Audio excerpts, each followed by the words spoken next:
Stadium in Flushing, New York. It's the New York Mets meeting the Chicago Cubs in the first game of the doubleheader. New York Mets baseball is brought to you by Rheingold Beer as another in its continuing parade of major sports events. It's our way of saying thank you for making Rheingold New York's largest selling beer. Rheingold. Either you have it or you don't, and Rheingold's got it. New York Mets baseball is also brought to you by Armory Garage, Central at Colvin in Albany. He's out to win you over with the winningest deal of the year on a new Plymouth. Hi, everybody. This is Bob Murphy with Lindsey Nelson and Ralph Kainer.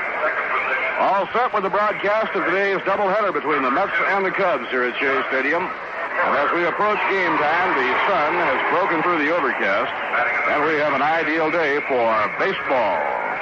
The pitchers in the opening ball game for the visiting Chicago Cubs, right-hander Bill Hands. On the mound for the New York Mets, veteran right-hander Bob Shaw. Now the umpires are moving out to home plate to meet with Captain Ron Santo of Chicago and manager Wes Westham of the New York Mets. And we'll be back with the start of today's first game in just one moment. Vacation time is almost here. The time to get into your car and head for those faraway places. But before you go, play it safe. Head for Terry Haggerty General Tire Incorporated in Albany. Have them check your tires, brakes, and wheel alignment. You'll be sure to get top-notch products and expert service at prices that are easy on your budget. For instance, ask Terry Haggerty to show you the tire with safety for its middle name.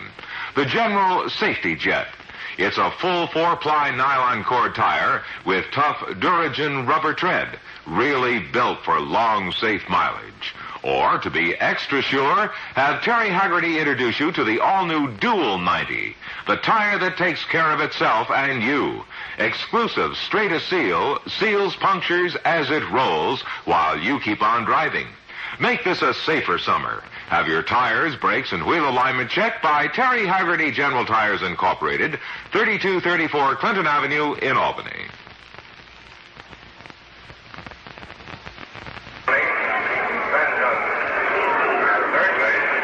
Now here are the lineups and batting orders for today's first game. For Chicago, Paul Popovich will be at short leading off. Glenn Becker playing second base, hitting second. Billy Williams in left field, batting third. Ron Santo will be at third base, hitting cleanup.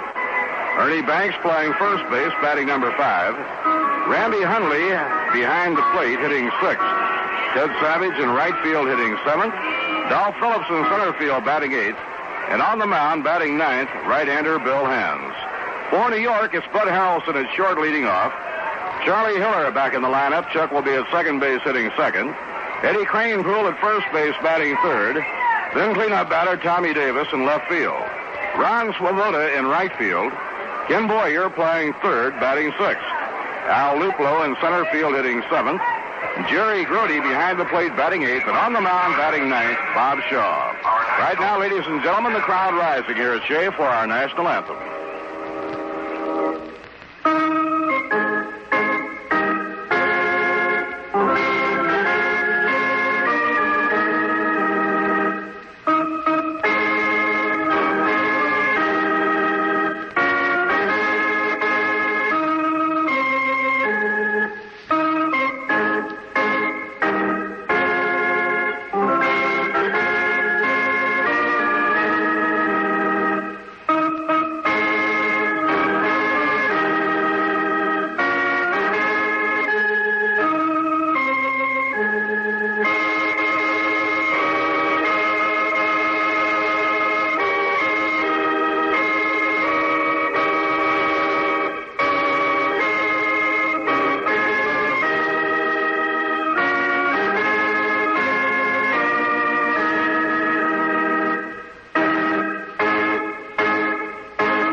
umpires in today's game, Bob Engel umpiring behind the plate. Bob has just returned from Omaha, Nebraska, where he umpired in the College World Series. Tom Gorman will be at first base. Tom is the crew chief. Tony Vinson at second, and Paul Pryor will be at third. Today's broadcast comes to you through the courtesy of Rheingold Breweries Incorporated and the New York, New Jersey, and Connecticut Chrysler Plymouth Dealers Association, and is authorized under radio rights granted by the New York Mets solely for the entertainment of our listening audience. Any publication, reproduction, or other use of the descriptions and accounts of this game without the express written consent of the New York Mets is prohibited. So the Father's Day doubleheader is set to get underway. And for Bucks, to all the good old dads everywhere, wherever you may be, this is your day. Drop that handful of crabgrass, put that lawnmower back in the garage, sit, relax, and enjoy your day. Jerry Brooks says the crabgrass will wait. It'll still be there tomorrow. Somebody once said, now the pitch on the way, the first pitch of the afternoon, a pop-up outside third by Popovich, and Boyer under it takes it easily for the out. Somebody once said, maybe it was Jerry Brooks, I don't know, that crabgrass was the one thing that could bring a man to his knees. And with that, we return to baseball. Now Glenn Beckert is the batter, and this is quite a busy day in the life of second baseman Glenn Beckert. Bob Shaw into his windup. Here's the pitch on the way. Low and outside, ball one.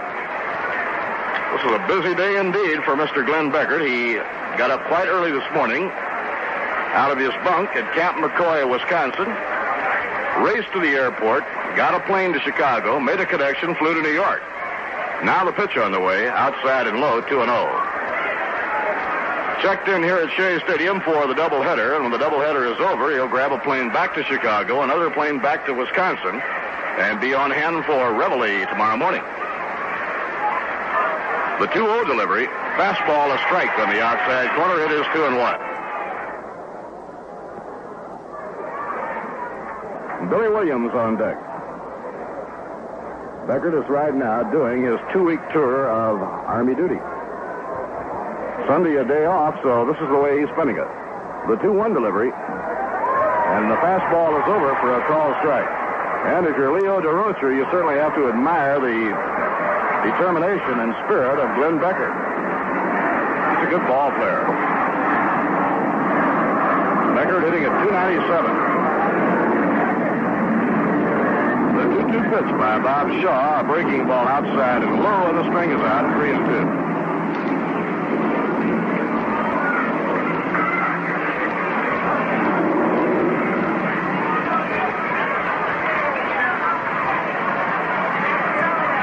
Now the 3-2 delivery. A line drive punched into short right center over the head of Chuck Hiller for a base hit. So Glenn Beckert picks up where he left off a week ago, and he singles to right center. 1 out and 1 on, and Billy Williams coming up. This is Father's Day, as you know, and if we seem a little choked up on this broadcast for the next week, it's because our engineer, Jerry Brooks, for Father's Day got a box of cigars. Wonder if we can move him about 10 yards further back in the booth, Ralph. I think he stepped up in class, though. They're not going to be like the ones he had in spring training. Nothing could be that bad. Line drive hit to right center by Billy Williams for a base hit. Grabbed on the hop by Swoboda. He plays it back in, and Beckert goes from first around to third.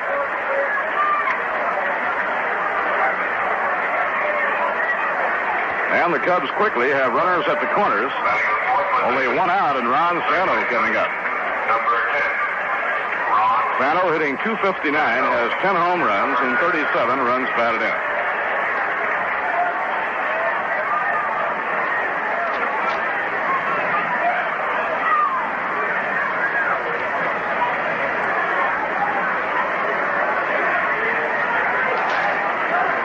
Mets have the infield at double play depth. The outfield straight away and rather deep.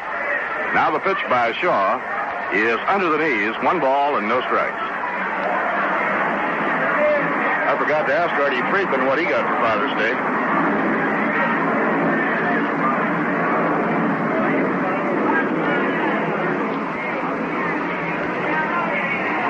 1 ball, no strikes. Runners at first and third, 1 out. The pitch by Bob Shaw. Ground ball hit down to third base. Boyer goes to second, 1. Now Hiller to first. Double play on the side is out. That's the way to start the day. Cranepool had to dig a low throw out of the dirt to complete the twin killing. No runs, 2 hits, no errors, 1 left on. And the score in the middle of the first, the Cubs nothing, and the Mets coming to bat.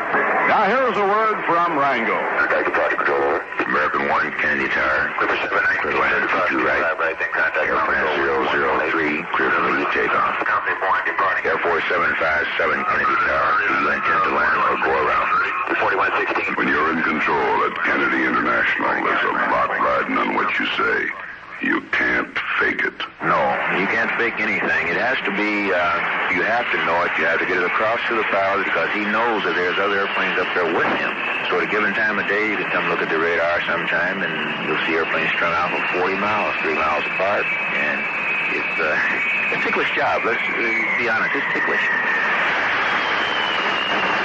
That'd be good to be on top in New York City. That's true of anything.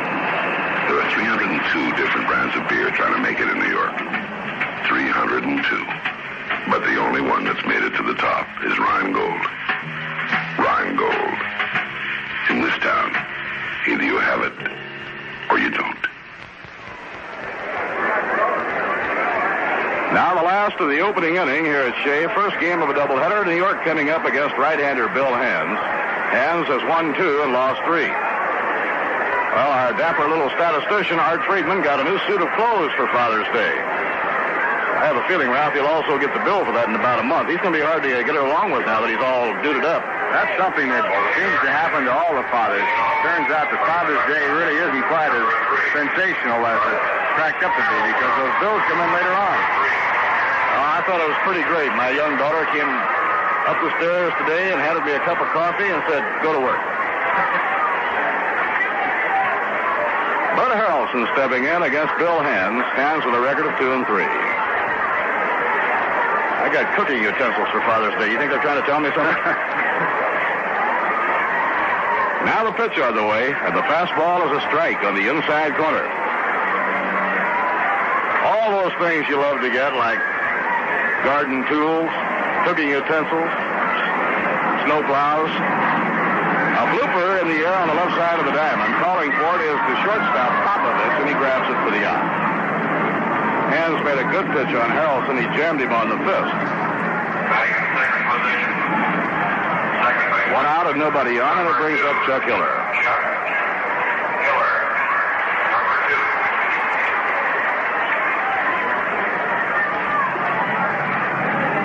Chuck Hiller returning to the starting lineup. Chuck was on the disabled list for an extended period as the result of a fracture.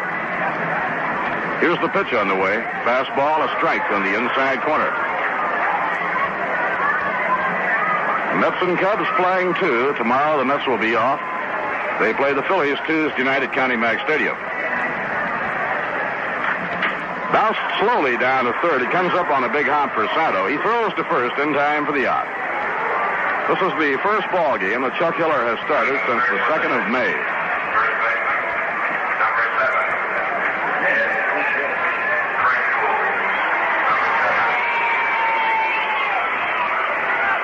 Two outs and nobody on. The batter, Eddie Cranepool. Eddie hitting .307, 3 home runs and 15 runs batted in. Eddie's had only about 1 RBI in the last 30 days. Here's the pitch on the way. A strike on the outside corner.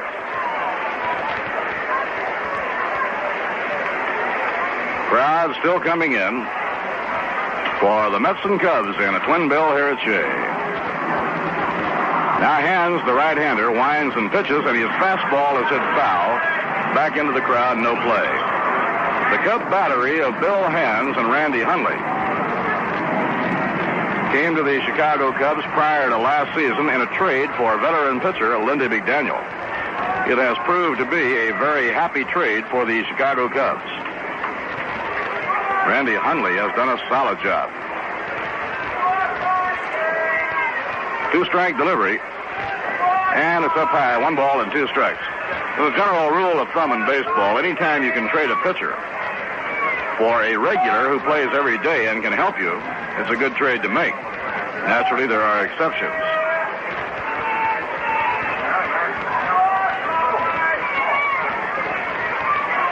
Pitching 1-2. Off the outside corner, and the count is 2-2.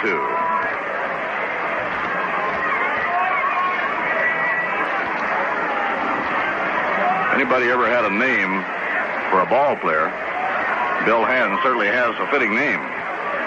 Now the pitch on the way. A drive to right field. Waiting for the ball is Savage, and on the edge of the warning track, he takes it for the out. Kranepool hit that ball hard, but right at Ted Savage. No runs, no hits, no errors, and none left on. And at the end of one inning, the Chicago Cubs nothing, and the New York Mets nothing. Well, now on this Happy Father's Day, let's check with Pappy Kinder. Okay, Bob. I'd like to remind you the revised edition of the 1967 Mets yearbook is now available right here at Shea Stadium and also by mail. In addition to the features of the first edition, it includes pictures of opening day, pictures and playing records of the newcomers Jerry Buchek, Ed Charles, Bob Johnson, as well as all the other Mets. Get your copy by mail. Send 65 cents, 50 cents plus 15 cents for handling to Met Yearbook, Shea Stadium, Flushing, New York. The zip code is 11368. Good idea to follow the Mets right along on radio and television with your Met Yearbook. If there are any questions that come up during the course of the game that we don't cover, you probably have it right there in your yearbook, right down in black and white. And also in color in the center, a fine colored picture of the Mets Ball Club, which is suitable for framing. That's 65 cents to Mets Yearbook, Shea Stadium, Flushing, New York. Zip code 11368.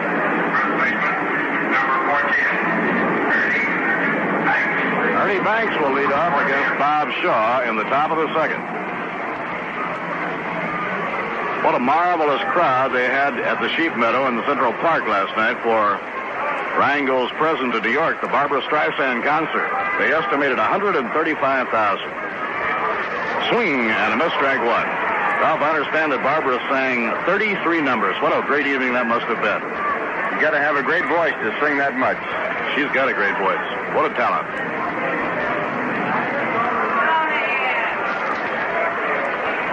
Randy Hundley is the on-deck batter, and then Ted Savage.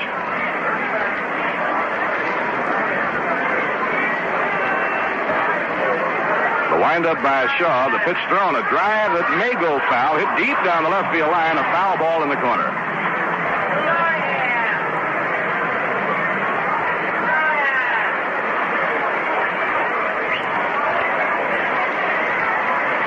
The Mets are going to stage a batting helmet night at Shea Stadium on the night of July the 20th. Every boy and girl 16 and under will receive a replica of the Mets batting helmet when they come through the turnstile. Pitch is outside, 1 ball and 2 strikes. The date again is July the 20th. If you look at the Mets schedule, that will show as an open date. When Houston was in New York for its first visit, 3 games were rained out, and a game is being made up on that open date, Thursday night, July 20th. Pitching 1-2. And a line drive hit off of a curveball into left center for a base hit. Snagged by Tommy Davis, and Banks around first is on with the Cubs' 3rd hit of the game. Randy Hundley coming up. Hundley hitting a solid .294, 7 home runs, and 27 runs batted in.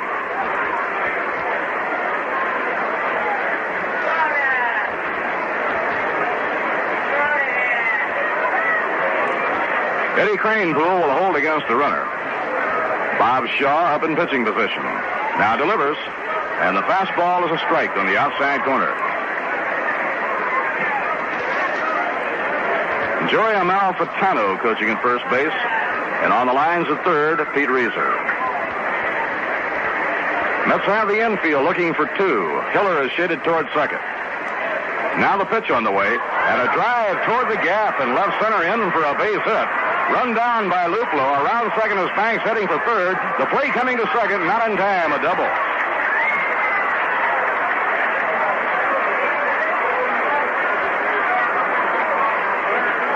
A double to left center by Randy Hundley. The battling Cubs now have runners on second and third, nobody out, and Ted Savage coming up.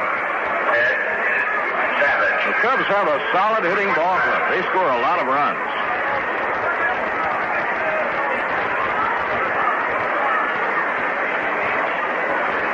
Now the hitter is Ted Savage, the right fielder. Mets are willing to concede a run as they play the infield back. Bob Shaw using the full windup. And the pitch to Savage, it is popped up on the right side of the infield. Hiller on the rim of the outfield grass taps the glove, makes the catch. The runners hold at second and third. And it brings up the man who has been such a menace to New York pitching, Dolph Phillips. Mets now have an open base to work with, and the pitcher, Bill Hands, on deck. For those of you who missed the scores in the major leagues last night, Pittsburgh defeated Philadelphia 6-5 in the afternoon. Atlanta beat Houston 3-1 in the day game, but the Astros won the night game 4-3. The top two clubs in the National League both were defeated. The Giants beat the Cardinals 3-2, and the Dodgers topped Cincinnati 6-1. First base is open, and they're going to intentionally walk Dolph Phillips and pitch to Bill Hands.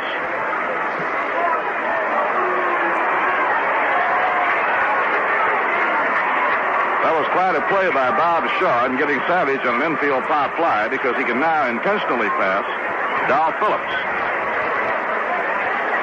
This will load the bases with one man out, and it will bring up the pitcher, Bill Hands. Hands has been up only 6 times all year. In the American League, the White Sox beat the Yankees 1-0, with Joel Horlen winning his 8th game he has not lost. The Red Sox with Lonborg winning his 8th down to Washington 5-1. They had a big baseball day at Detroit with the Tigers and the A's splitting a doubleheader, and the second game went 19 innings. The doubleheader lasted over 9 hours. Swing and a miss, strike one. Tigers won the opener 7-6. Kansas City won the nightcap 6-5 in 19 innings. The game was broken up in the 19th with a home run by Dave Duncan. Cleveland beat Minnesota 7-3. Baltimore 7, California 5. Swing and a miss on a curve ball, strike two. Bases loaded, one out. No score, top half of the second. Mets with the infield at double play depth, the outfield shallow, and playing the opposite way. Now the pitch. He started to go and he held up. The ball broke outside. 1 ball and 2 strikes. The lead runner on third is Ernie Banks. Randy Hundley on second, and Dolph Phillips is on first.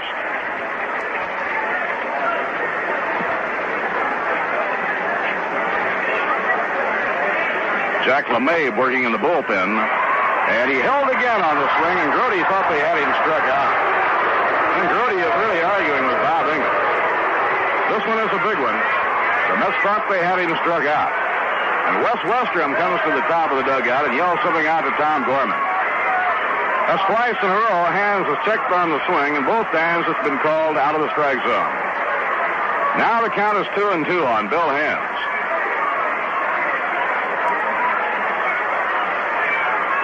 Bob Shaw in a tough spot. Looking in to get his sign now from Jerry Grody.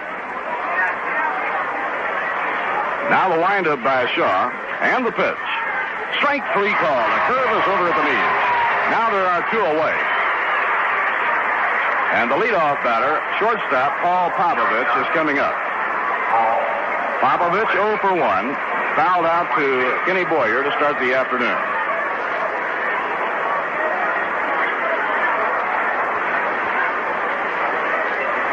The Cubs had 2 hits in the first inning. Did not score when Santo hit into a double play to retire the side. Now they have the bases loaded. Left-hand hitter up. Here's the pitch now by Bob Shaw. A fly ball hit to right field fairly deep. Back goes Swoboda on the run. He's got it.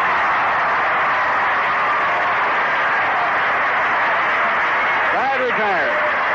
Well hit drive caught by Swoboda running at full speed. He reached up, grabbed it one-handed as he reached the warning track. No runs, 2 hits, no errors, and 3 left on. Nice hand for Ron Swoboda as he comes in.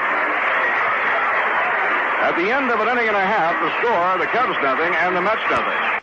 Hurry, hurry, hurry to the circus of value-rated tested used cars, now on display at Armory Garage, Central at Colvin in Albany. Ringmaster Art Neat is putting on the biggest used car show of the year.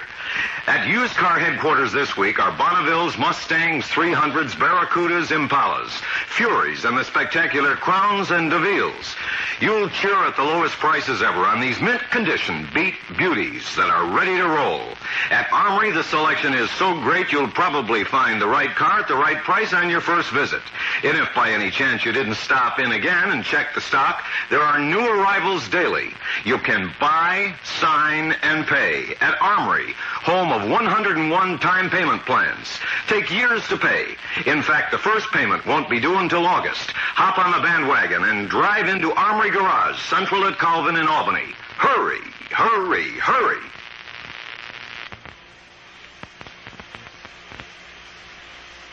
Batting in the fourth position, left fielder, number 12, Tommy Davis.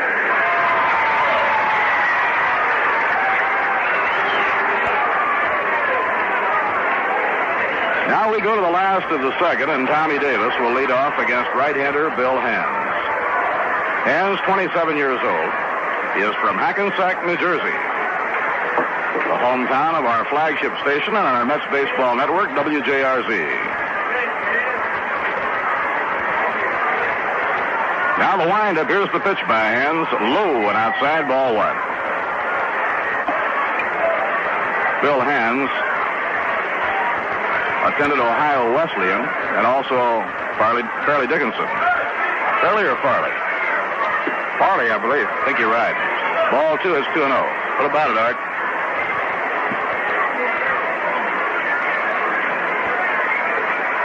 Fairleigh Dickinson.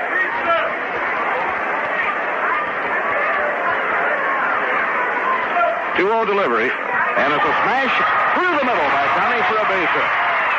Tommy Davis has led off the last of the second with a single to center. Tommy continues his solid hitting. He was hitting .313 as he came up. Right fielder, number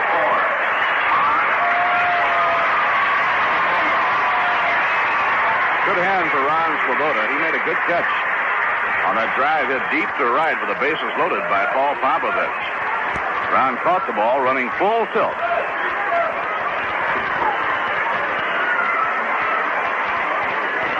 Ron hitting .263. His hitting has been picking up. Now Ernie Banks will hold against Tommy Davis. Ken Boyer is out in the on-deck circle. And the pitch is outside, ball one. Against the New York Mets, Bill Hans has a lifetime record of no wins and 4 losses. He has lost 1 game to the Mets this year. Last year, his first full season in the National League, he won 8, lost 13. Foul ball wafted back over into the crowd, no play. 1 ball and 1 strike.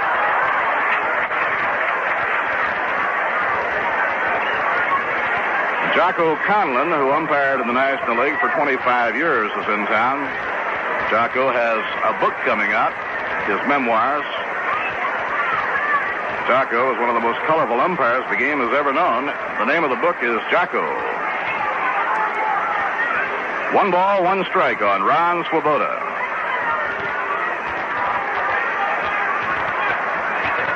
Now the 1-1 delivery misses the outside corner. It's 2-1. Over the years, Jocko and Leo DeRocher had their share of run-ins, didn't they, Ralph? Yeah, I understand that Lindsay's going to interview Jocko between games on television. I suggested to him that he get Leo DeRocher on with him.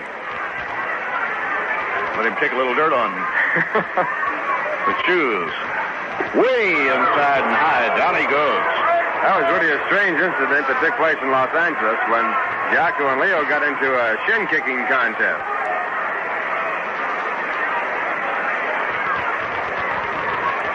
Three and 1 now on Ron Swoboda. Ron had to hit the dirt to get away from a high fastball. I got ejected from a ball game one time in my major league career, and it was Jocko Conlon who did it. Things you remember. Jocko was always the only National League umpire who wore the outside chest protector. He also always wore a bow tie. He was quite a personality. There was a time in his life when Jocko played for Casey Stengel At Toledo. I think it was 1931. And Casey loves to tell the story about the kind of competitor that Jocko Conlon was and how he actually scored a run. He came in from third base and scored with a broken leg.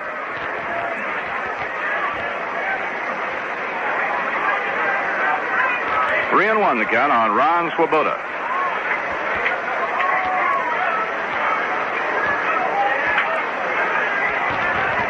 Tommy Davis on first. Now the pitch by Hands. Outside, ball 4, and the Mets have 2 on. Right here we pause for station identification. This is the New York Mets Baseball Network. Hi, this is Jerry Ducey. Have your late morning coffee with me each weekday morning from 10 to 11:30 here on the big bright sound of WGY Schenectady.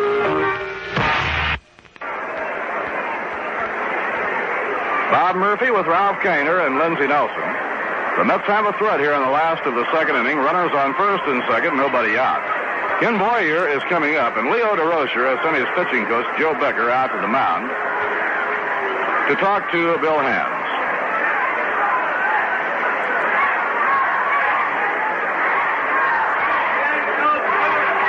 Nothing going in the Cub bullpen. So apparently, Becker felt that he detected something unnatural about the delivery of Bill Hands. He wanted to go out and tell him what he was doing wrong. Yogi Berra coaching at first, Salty Parker coaching at third for the Mets as Ken Boyer steps in. Ken has been hitting the ball much better. He's raised his average about 20 points recently. Al Luplo coming out on deck. Cubs now have the infield at double play depth, the outfield straight away. And the pitch is inside to Boyer, ball 1.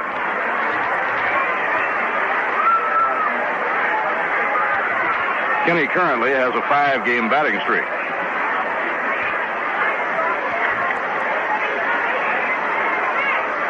Tommy Davis on second, Ron Swoboda on first, nobody out. Boyer now checking with Salty Parker for the sign. And Hands off the stretch delivers. A drive in the air to center field. Dolph Phillips coming in, and he makes the catch. Ball had Phillips fooled at the last moment. He did a slide to get his glove under it.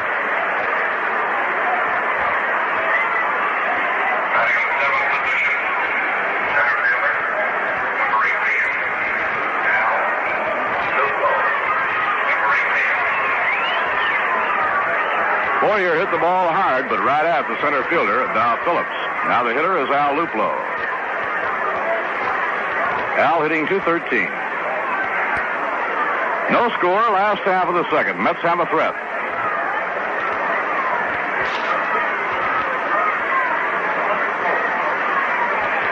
Now Bill Hands gets his sign from Randy Hundley. And the pitch to Luplo, a fastball just inside, ball 1.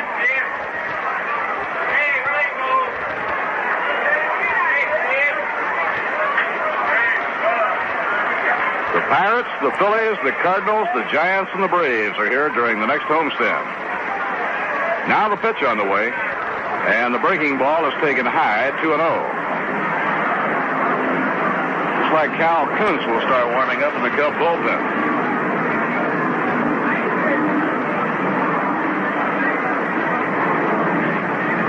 The shortstop, Popovich, shaded over towards second. And the pitch to Luplo, a ground ball bounced down toward Ernie Banks. He grabs it, throws to second for the force play, back to first, not in time. Ron Swoboda is out on the force play. Ron went hard into second base. He's a little bit slow getting up and is limping as he comes off the field. Force play went from Ernie Banks to Paul Popovich. So now Hands has a chance to pitch out of trouble. And trainer Gus Motch is coming out now to have a look at Ron Swoboda, and Ron is limping. Hope he didn't turn an ankle sliding in and hitting that bag wrong a second. Ron gave it a hard slide going into second, trying to break up the double play. and he's walking very gently on that right foot as he comes back to the dugout. Now the hitter is Jerry Grody with runners on first and third and 2 men down.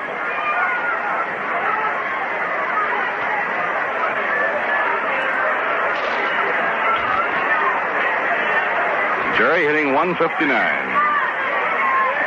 Takes a slider outside, ball 1.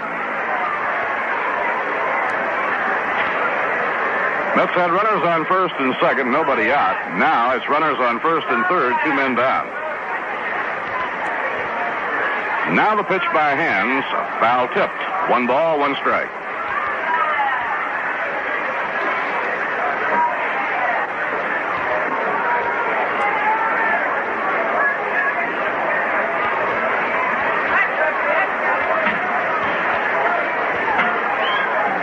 The infield straight away, the outfield a step to left. The 1-1 pitch is high, and the count goes to 2-1 on Jerry Grody.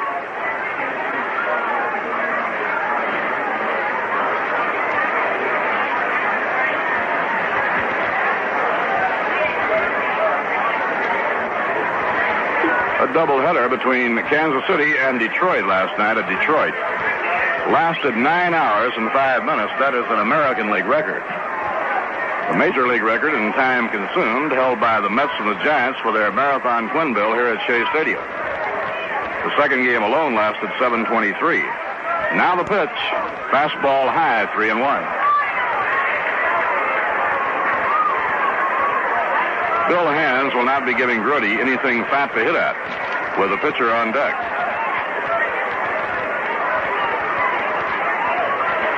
Three and 1 the count. Now the pitch on the way, and a line drive caught by the shortstop. Popovich, the side is out. Grody hit a breaking ball on 3-1, and he attacked the ball, but hit it right to the shortstop. The Mets had 2 line drives caught. No runs, 1 hit, no errors, and 2 left on. And at the end of 2, the score, the Cubs nothing and the Mets nothing. This year, plan a trip to one of the most exciting countries in the world. If you haven't traveled there within the last few years, you'll find it's amazingly changed. There's a new and exciting spirit you can almost feel. It's a dynamic feeling. You can see it in burgeoning industry. You can see it in a progressive people. You can sense the optimism and the growth and the hope. It's a nation filled with incredible natural beauty, too. Immense, majestic mountain ranges, vast deserts where time seems to have lost its way, tranquil lakes, and broad, sweeping rivers. It's a country that seems to have performed a miracle. It takes pride in its past and looks confidently to its future. For the traveler, a visit can be an exciting, rewarding experience. This year, discover America. Now Chicago coming up against Bob Shaw in the third, and coming up to follow the action for you, Ralph Kiner. Thank you, Bob Murphy, and hi, everyone. Bob Shaw with his first pitch to Glenn Becker. The breaking ball outside is ball 1. Glenn singled his first time up to right field. Batting at 3:01. Becker, a tough man to strike out. Shaw now back, and the pitch is a curveball outside. Ball 2. 2 balls, no strike. Last year, he struck out only 36 times and 656 at-bats. He struck out 9 times this year and 192 times at-bat. Now a line drive to left field. It's high in the air. Going back, here's Tommy Davis to make the catch in the warning track. Kind of a looping line drive out to left field. 1 man out. That'll bring up Billy Williams, who singled to right field in this first pitch, his first time up. Billy batting .311 with 11 home runs and 33 runs batted in.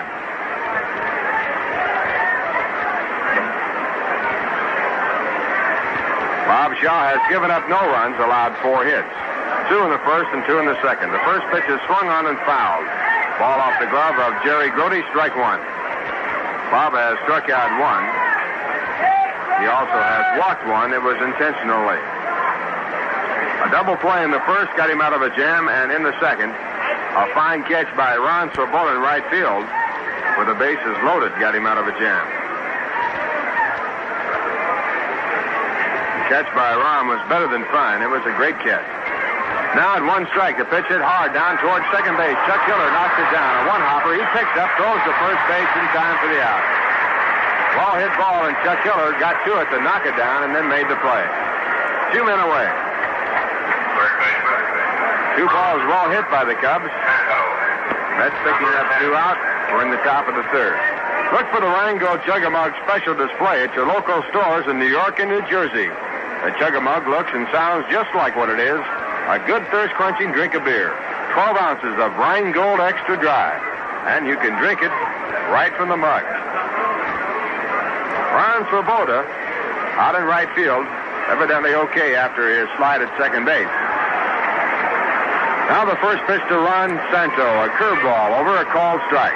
Santo hit into a double play his first time up. He's batting .257. 0-0 ball game. And now Shaw back in the pitch, a breaking ball outside. 1 ball, 1 strike.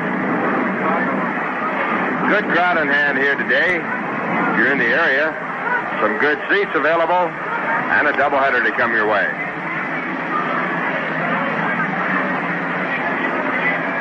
Second ball game, Jack Fisher scheduled against Rob Gardner. A line shot to left field, a base hit over the shortstop's head.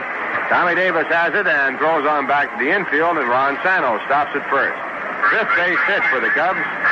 And with 2 men out, the batter will be Ernie Banks, who singled his first time up.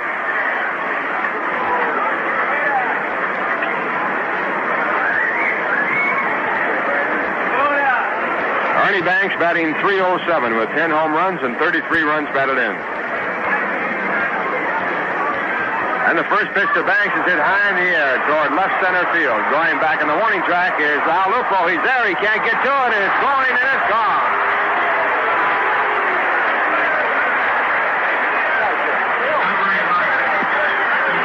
So the Chicago Cubs on the 11th home run by Ernie Banks this year take the lead 2-0. Scoring ahead, Ron Santo, and now with the Cubs in front 2-0, the batter will be the catcher, Randy Hubley. That ball got in the air and just kept carrying further and further.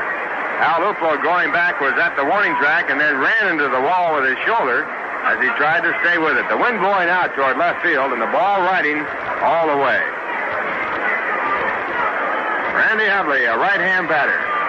And the first pitch, a curve over a strike. Hubley batting .296 with 7 home runs and 27 runs batted in.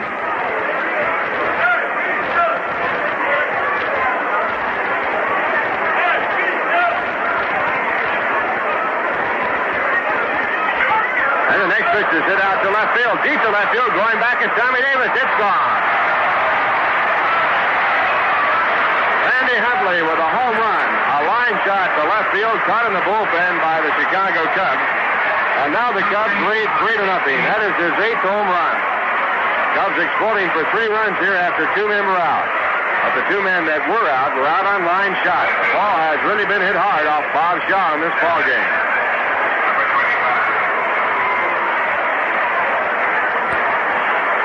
That'll bring up the right fielder, Ted Savage. And the first pitch, a curve over the outside corner. And Savage was looking for the knockdown pitch. He was running from the plate. Jacqueline Mabe is now throwing in the bullpen for the Mets.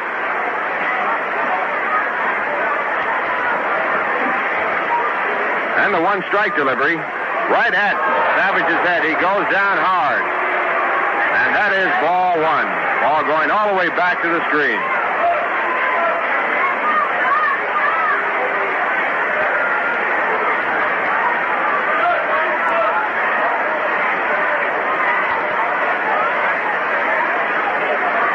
One ball, 1 strike count. Shaw now starting the pitch and Savage backing out of the batter's box. He is back in. And the next pitch, a curve, swung on and fouled.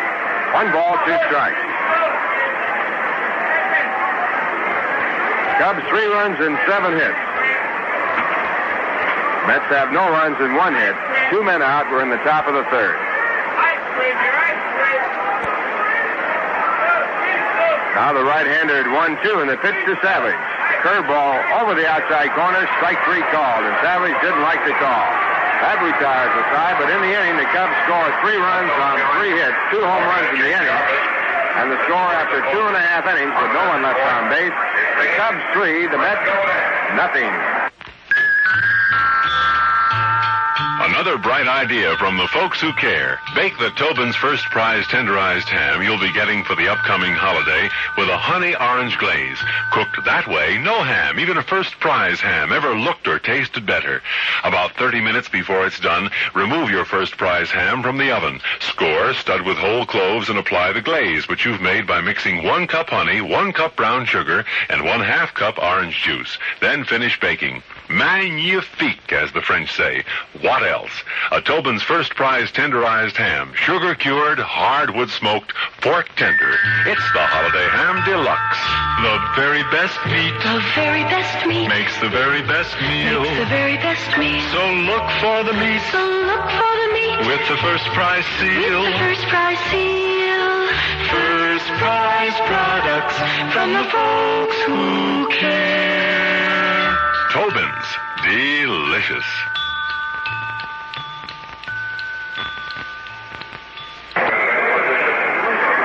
Bottom half of the third. The Mets behind 3-0 as the Cubs took a 3-run lead in the top of the third. First batter up for the Mets will be Bob Shaw.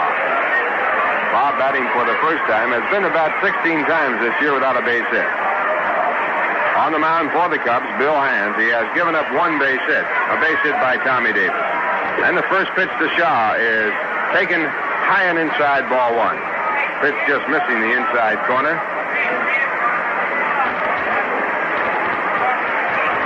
And Hands back, and a fastball is grouped into left field. It might drop in. Coming strongly is Billy Williams. He can't get to it. It's a base hit. So Bob Shaw gets his first hit this year and 17 times up. And the Mets have Bud Harrelson coming up.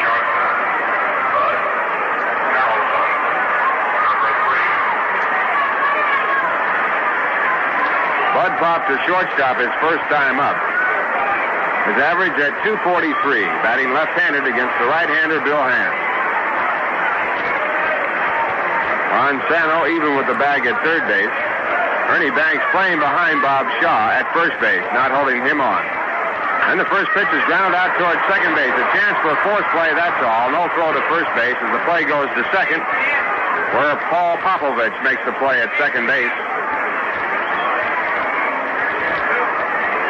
And the Cubs get their first out here in the bottom half of the third. That brings up Chuck Hiller, who grounded out the third, his first time up.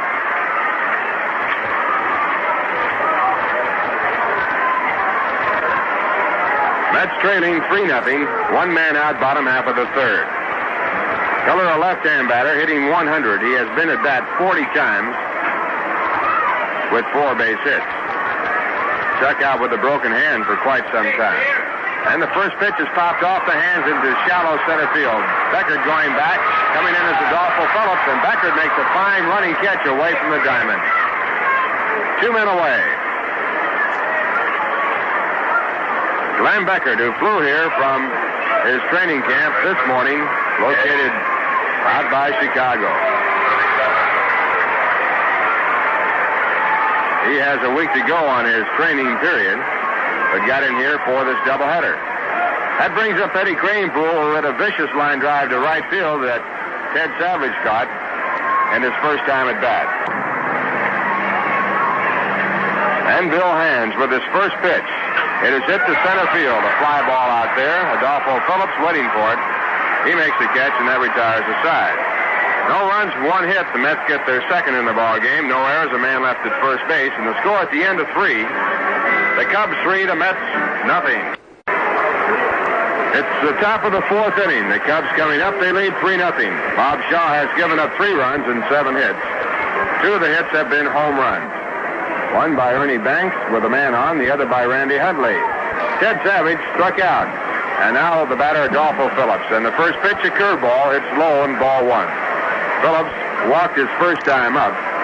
He is batting at .345 against the Mets pitching with 5 home runs and 12 runs batted in. Next pitch is bunted on and missed. 1 ball, 1 strike. Adolfo Phillips with great speed, batting 8th in the batting order. He has had 10 hits against the Mets in 29 times up.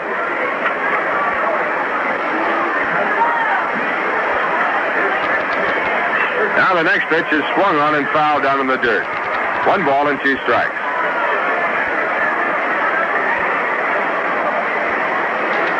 The Mets down to the bare bone in their pitching department with Don Cardwell out with a sore arm. Tom Seaver out of town doing some training duty.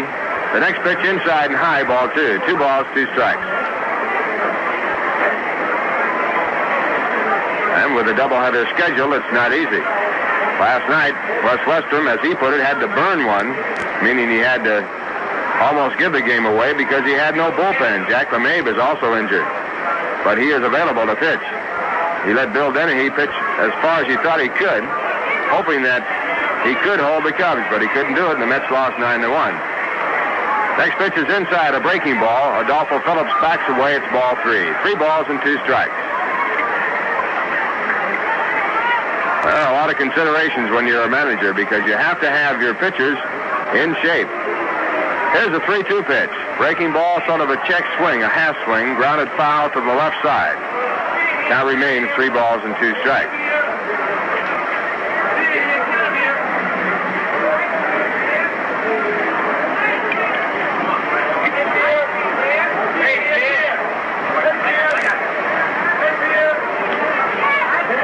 Next pitch is fouled away. So the count will stay at 3 balls and 2 strikes. The Mets pitching staff has certainly changed from the opening of spring training. Jack Hamilton is gone. Chuck Estrada is gone. Ralph Terry is gone. Next pitch, line foul down the left field line. Again the count, 3 balls and 2 strikes.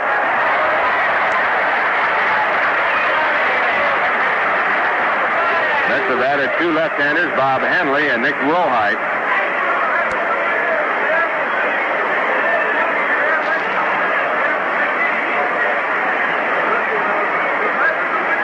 Now once again Bob Shaw into the windup and the pitch back at 3-2. And the pitcher's hit foul again right by Pete Reeser, the third base coach.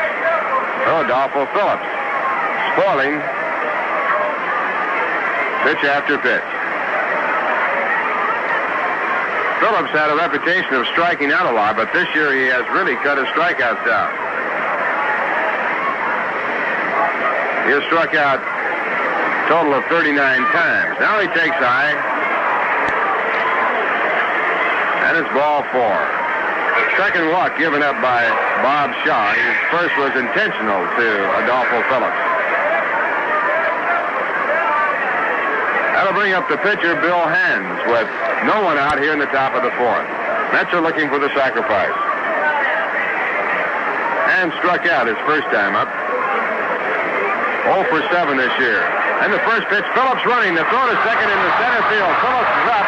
Al Lupo has backed up the play. The throw to third is in time, and Adolfo Phillips goes back to second. Fine backup play by Al Lupo, and another bad throw by Jerry Grody. Adolfo Phillips, as they fake the bunt, stealing second base, and that is his 14th stolen base this year. He has been thrown out 3 times. This Adolfo Phillips has turned out to be some sort of star for the Cubs. He was acquired from Philadelphia, along with Ferguson Jenkins, who also is quite a pitching star. They have done quite a job for the Cubs. Now Hands this time tries to bunt and misses strike 2. First pitch he took as they had the steal on all the way.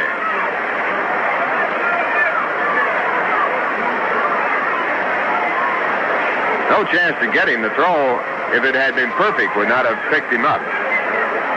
2-strike count. On the pitch, Ken Boyer, the third baseman, was no more than about 12 or 13 feet away. Now he tries to bunt, bunts out toward third, it's foul.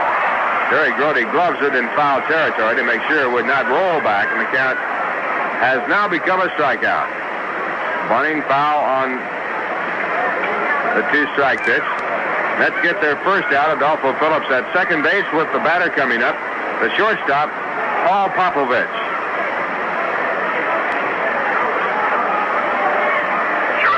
Third strikeout recorded on Bob Shaw's record. Popovich, a left-hand batter, lined out to deep right center his second time up. Ron Svoboda making a great catch on it with the bases loaded. Cubs are leading by a 3-0 score. Popovich fouled out his first time up. He's batting .229. left-hand batter against the right-hand pitcher. Phillips with a good lead. Harrelson over to moving back towards second. Now the first pitch to the plate as Harrelson gets back in position. Inside and low, ball one.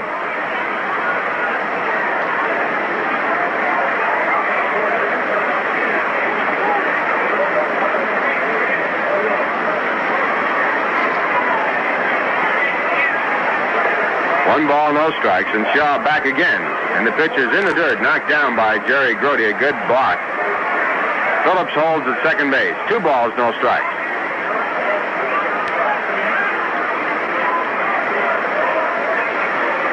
In that deal that saw Ferguson Jenkins and Adolfo Phillips come to the Cubs, the Cubs gave up Bob Buell and Larry Jackson. Jackson is scheduled to pitch against the Mets Tuesday night in Philadelphia. The Mets have scheduled Tom Seaver. Now at 2-0, the pitch is high and away. A breaking ball, ball 3. 3 balls and no strikes.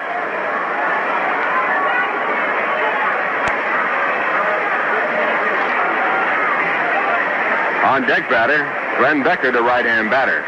1 out, top of the 4th. Phillips edging off at second. Bob Shaw spins around to look at him.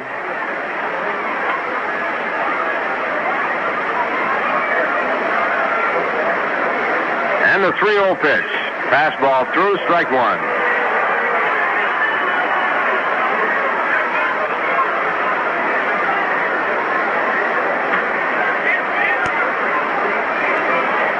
Three balls, 1 strike. Once again, Shaw in the set position. And the pitch to Popovich. Swung on a miss, a breaking ball that might have been just off the inside corner. Fine pitch, as it turned out. 3 balls and 2 strikes. Once again, Jack LeMahieu is starting to warm up in the bullpen for the Mets. Along with him, a left-hander. Next pitch is hit foul. This pitch was definitely out of strike zone, and the count remains at 3-2. Don Shaw starting to throw in the bullpen for the Mets, along with Jack LeMahieu. Chicago Cubs have had 7 base hits. They lead 3-0. They have also picked up 2 walks for a total of 9 base runners. Here again, the 3-2 pitch. This one outside, ball 4. And Bob Shaw has runners at first and second on his 3rd walk. That'll bring up the second baseman, Glenn Becker. Second baseman, Glenn Becker, number 18. Beckert has a base hit in 2 times up. He's batting .299. Mets moving back to double play depth. 1 away. And the first pitch is inside, ball 1.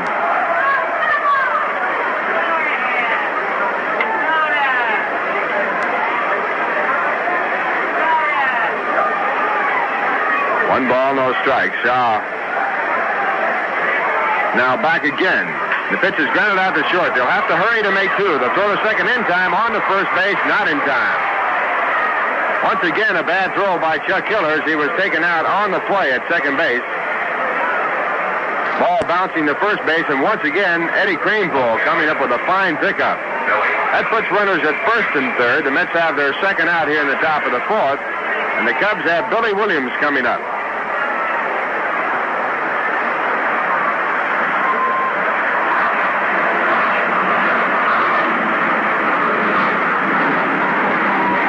Williams, a left-hand batter with a base hit and 2 times up. His average at .309. That's trying to keep the Cubs at 3 runs. Trying to stay in this ball game. Adolfo Phillips, who steals from third base, will not get much of a chance here as Bob Shaw is going to pitch from a set position. No windup. First pitch to Williams over the outside corner. Call a strike.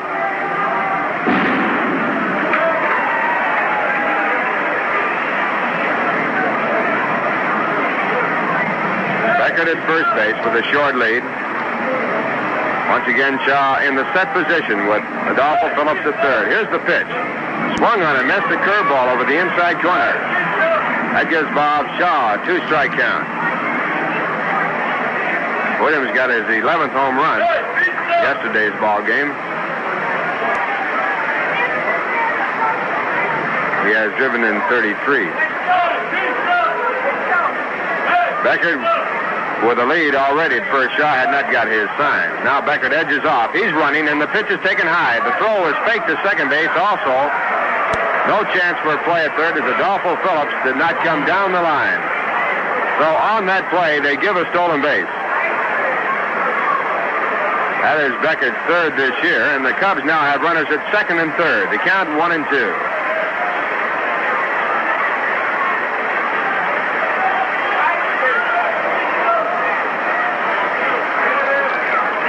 The Mets are not taking any chances of giving up another run on that play. Now they have to contend with runners in scoring position at second and third with a 1-2 count of Billy Williams, a very dangerous batter.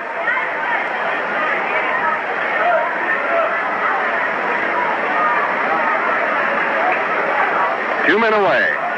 Now the pitch. Hit out towards center field. A fly ball. Al Lupo has plenty of time to get to it. And he does, and that retires the side. So a close one. No runs on no hits. There were 2 walks. 2 men were left on base. And the score through 3.5 innings, the Cubs 3, the Mets nothing. Let Armory Garage Central at Colvin in Albany put your family on the road vacation bound in a top-quality tested used car. If you've been putting off that family trip because you're worried about the safety of your present car, drive into Armory Garage's used car lot and leave your worries behind. At Armory, you'll find hundreds of top-condition used cars, one just right for your family. Choose from sedans, hardtops, and wagons, road-tested and ready to go. Sales manager Art Neat will give you the green light on a payment plan tailor-made just for your vacation budget. He'll arrange for you to buy, sign, and pay at Armory, where the first payment won't be due until August. So get out those travel folders and road maps and make your first vacation stop, Armory Garage, Central at Colvin, Albany. And then head for your favorite vacation spot, trouble-free in a top-quality used car from Armory. Happy vacation.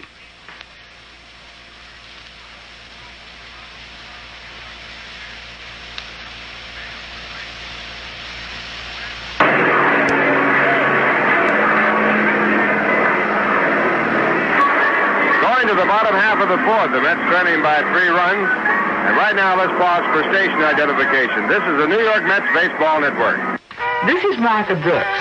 Want the latest in area bird news?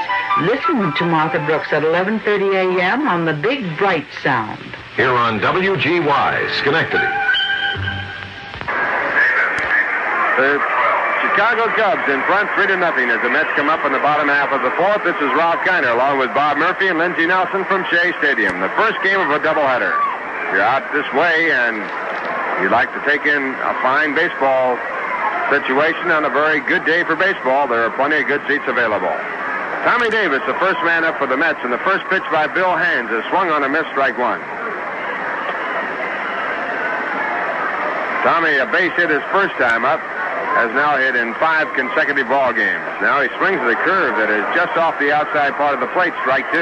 Good curveball by Bill Hands. Tommy batting .316. He'll be followed by Ron Swoboda and Ken Boyer. Hands has given up no runs, allowed 2 hits. And his next pitch is a low outside fastball. 1 ball, 2 strikes.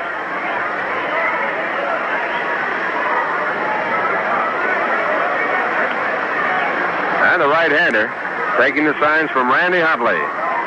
Into the windup. And at 1-2, a curveball is swung on and missed, and Davis fooled completely by a curve that was at least a foot outside. That is Bill Hand's first strikeout. And it brings up Ron Swoboda. Ron walked his first time up on a 3-1 pitch, his average staying at 263. At the end of 1, Pittsburgh 1, Philadelphia nothing. Tommy Sisk against Rick Wise. Mets play the Philadelphia Phillies on Tuesday night. Also scheduled, Atlanta to Houston, Cincinnati to Los Angeles, St. Louis at San Francisco. Right here, the Cubs 3, the Mets nothing, 1 out, bottom half of the fourth. First pitch to Swoboda's high, a breaking ball, ball 1. Yankees have 2 at Chicago against the White Sox. At the end of 2, Boston nothing, Washington nothing. Lee Stang for the Red Sox, Phil Ortega going for the Senators. Starting pitchers, the Angels against Baltimore in Baltimore, Ricky Clark and McNally. Now a breaking ball back that catches over the inside corner right about letter high, a high slider. Called a strike, it's 1-1. Minnesota scheduled against Cleveland for a single ball game. Kansas City 3, Detroit nothing after 1. Hunter against Parma. 1-1 pitch, a curveball outside. Same kind of a curveball that Tommy Davis struck out on. 2 balls, 1 strike.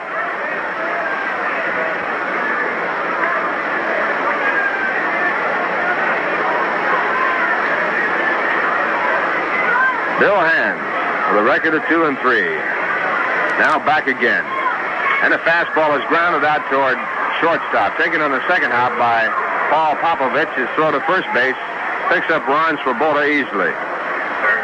2 men away, and it brings up Ken Boyer, who lined to center field his first time up.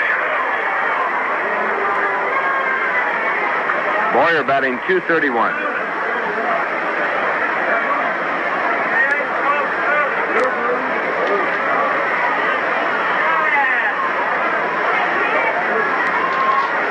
Mets had runners at first and third in the second inning, but couldn't score. Their only real threat. Bouncing ball over the mound. Coming in, the second baseman, Beckert, to make a good play in front of second base. His throw to first base in time for the out that retires the side in order. And the score at the end of 4, the Chicago Cubs 3, the New York Mets nothing.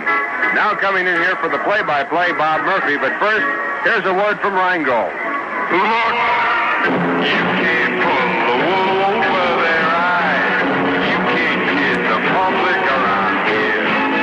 You can't put one over on these guys. They'll cut you right out on your ear. In this town, either you have it or you don't. Either you're a pro or you won't get very far. Hey! There are 302 beers trying to make it in New York, from all over. But only one beer has made it to the top. The rich, dry lager, Rheingold. In this town, either you have it or you don't. In this town, either you have it or you don't. Either you're a pro or you won't get very far. Either you have it or you don't. Rheingold.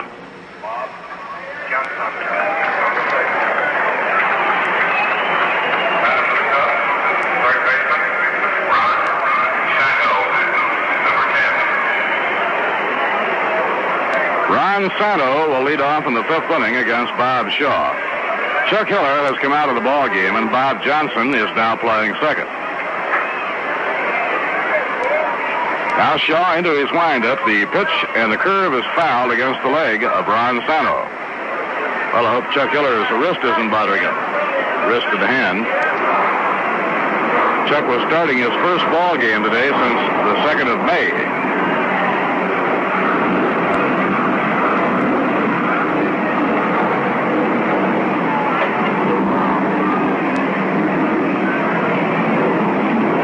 Ron Santo hit into a double play in the 1st inning, and he singled and later scored in the 3rd inning. Slugging third baseman jumps back and takes inside and low. 1 ball, 1 strike.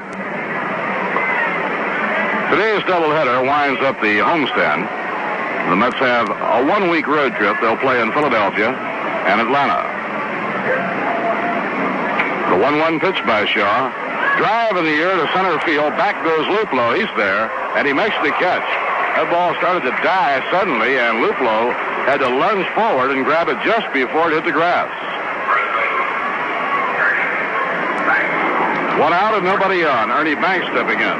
Ernie hit a 2-run homer his last time up to put Chicago in front 2-0. For the veteran Ernie Banks, it was his 11th home run of the year.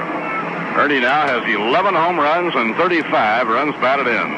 And the ball goes right over the batting helmet. 1 ball and no strikes.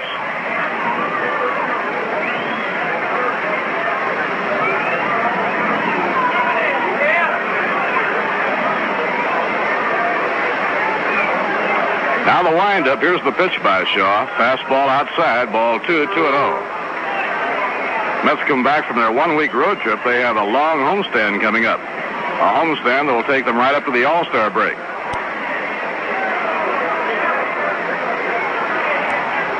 Shaw behind on the count. Pitches 2-0. And the curve is hit foul down the third base line. No play.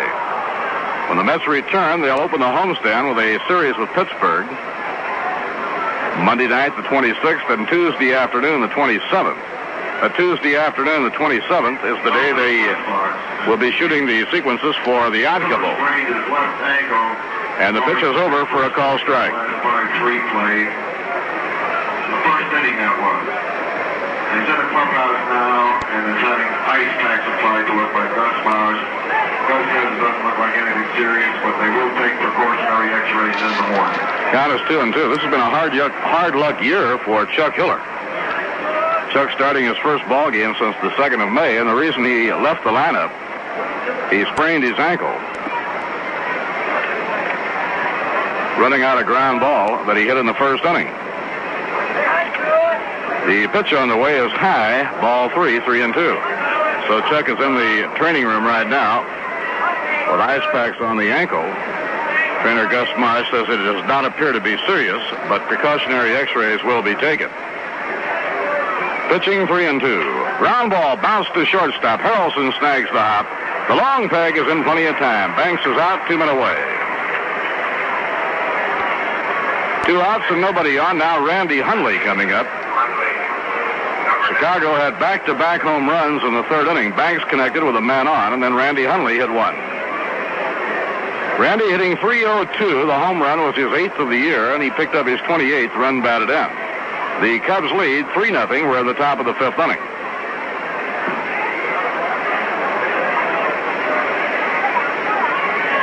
Now Bob Shaw sights in on his target, and the pitch to Hundley, a letter-high fastball, strike one call. On the next homestand, the Pirates open the homestand with a night game and a day game on the 26th and 27th. Philadelphia comes in for 2 night games, a big weekend series with the Cardinals. It's high, 1 ball, 1 strike. The Cardinals hanging very tough in this National League pennant race. They start the afternoon just a game and a half out of first place. Cincinnati, by the way, brought up Len Bamer from the Buffalo Farm Club to fill in during the absence of Leo Cardenas. And the pitch is, again, over the head of the batter, Randy Hundley. 2 balls and a strike. Cardenas has gone on the disabled list as the result of a fracture. Pete Rose has a bruised shoulder. The 2-1 delivery, and the breaking ball is inside, 3-1. Both Cincinnati and St. Louis lost their games last night. The Dodgers beat the Reds. The Giants beat the Cardinals. The 3-1 pitch, a swing and a miss. It's 3-2.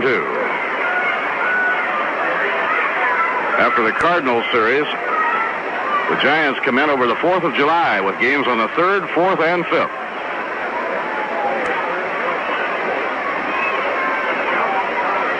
Giants will be followed to Shea by the Atlanta Braves, and that series with Atlanta here at Shea on the 7th, 8th, and 9th brings us up to the All-Star break. A drive, well, hits the left. Back goes Tommy Davis. He jumps. He's got it. Tommy Davis back to the bullpen. Over his head to snag a hard line drive hit by Randy Hundley. Good play by Tommy Davis. No runs, no hits, no errors, and none left.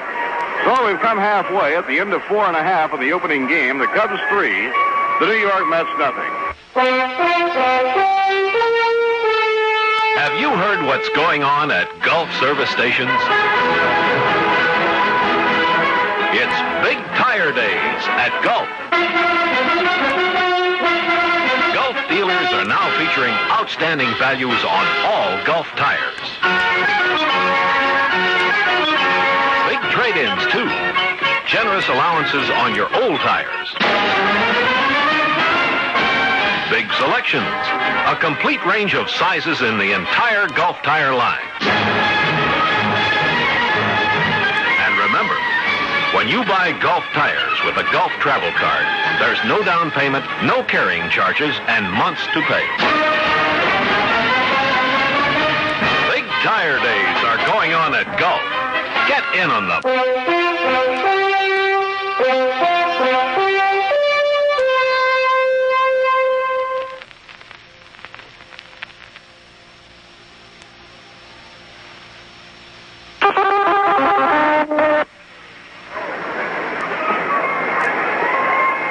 Last of the fifth inning, New York will have Al Luplow coming up against Bill Hands.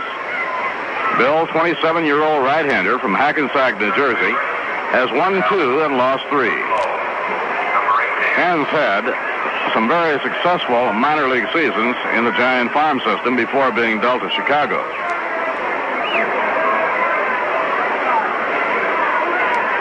Al Luplow reached on a force play his first time up. Al 0 for 1.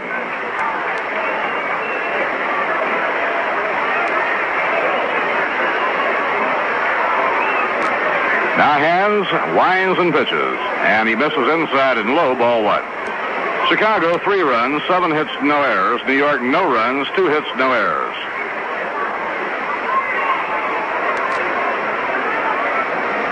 Now the pitch to Al. Drive well hit to right field, but it's playable for Savage. He's on the warning track, and he takes it for the out.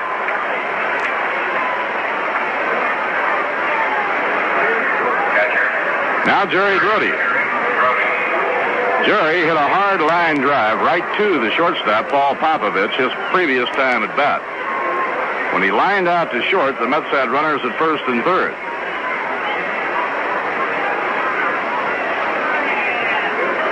The Mets hit Bill Hands hard in the second inning, when Tommy Davis led off with a single and Ron Swoboda walked.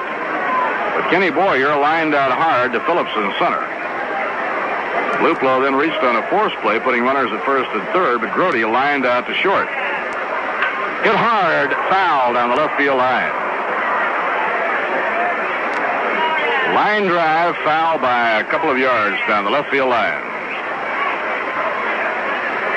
Tommy Davis and Bob Shaw have the 2 base hits surrendered by Bill Hands.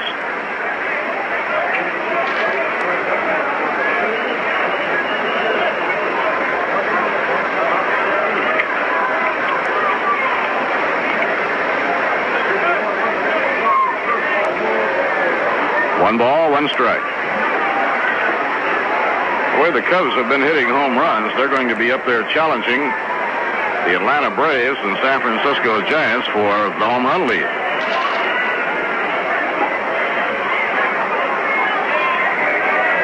The 1-1 pitch. Ground ball hit back to the mound, taken by Bill Hands. He has an easy play, lobs the ball over to Banks, 2 men down. Right now, the Chicago Cubs, as a team, has hit 60 home runs.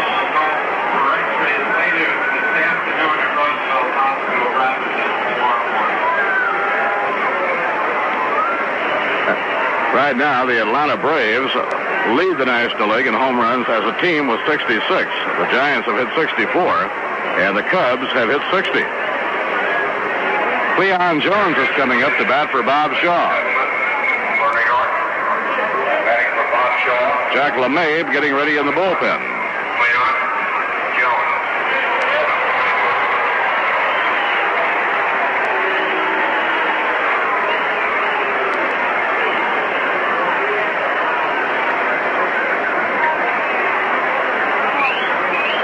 Bob Shaw leaving the game after 5 innings in favor of a pinch hitter. Bob in 5 allowed 3 runs, gave up 7 hits. He was hit hard today.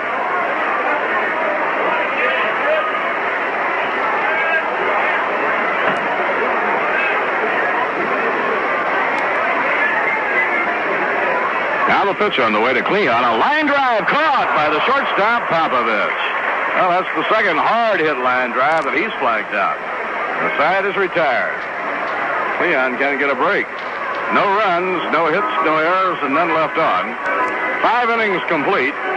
The Chicago Cubs, 3 runs, 7 hits, no errors. New York, no runs, 2 hits, and no errors.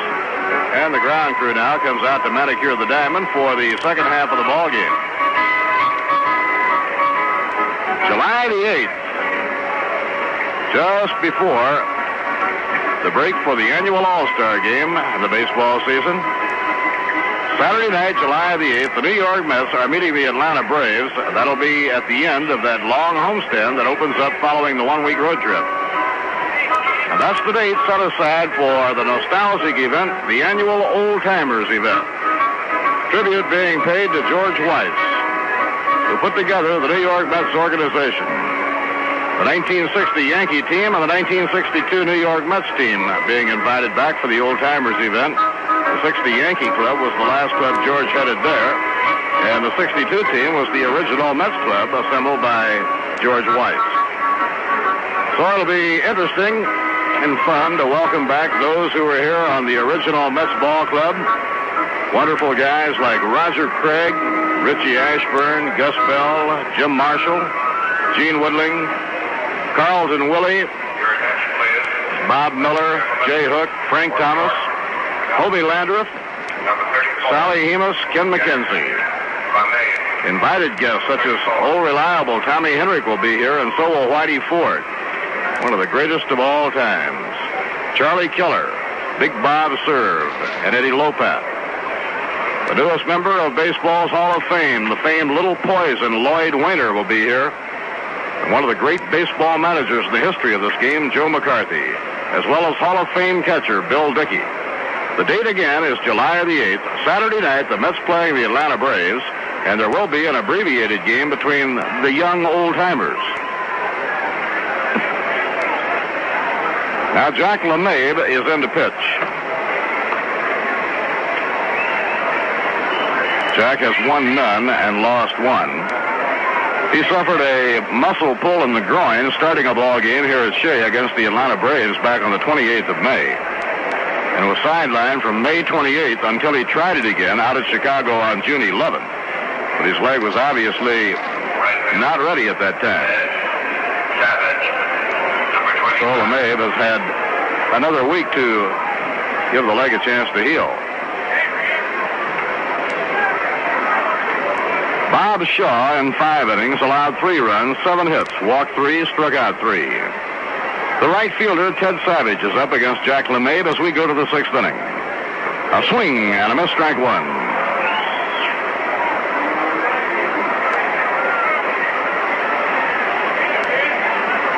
Nobody on, nobody out. Chicago leading 3-0, top half of the 6th inning. Savage the hitter with Dolph Phillips on deck. Then the pitcher, Bill Hands.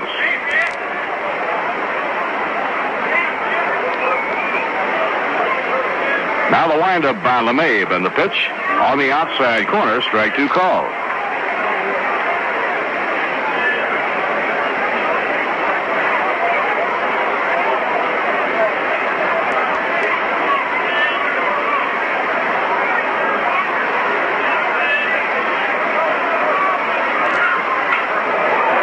Hit high in the air to right field. It's deep. Moving back is Ron Sloboda, and right in front of the bullpen, he takes it for the out.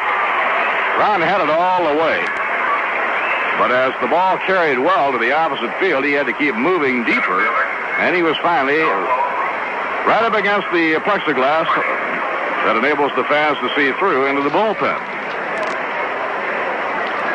1 out, nobody on. Dolph Phillips coming up. He has been up twice and been walked both times.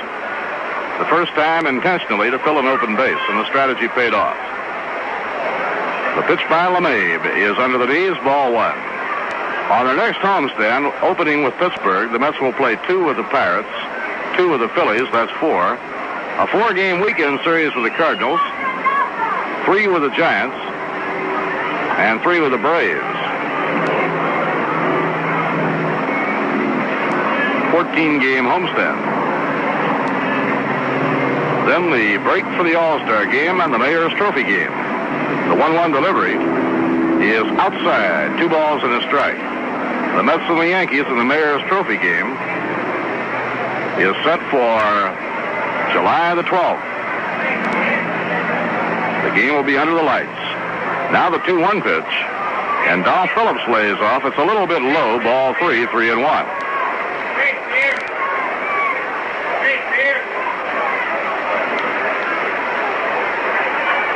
Cubs have won 7 of their last 9. They've been a hot ball club.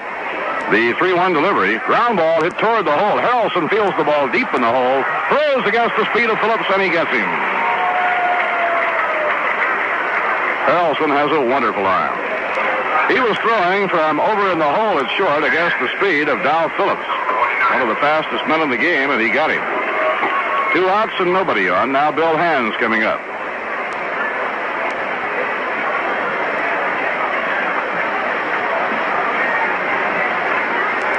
The pitch by Jack LeMabe is over at the letter. Strike 1 called.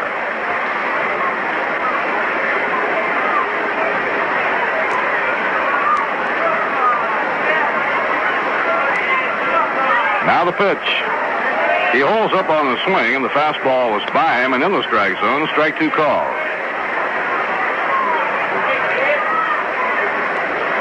Two-strike delivery by LeMabe. Goes to a breaking ball. It bends too far outside. 1 ball and 2 strikes.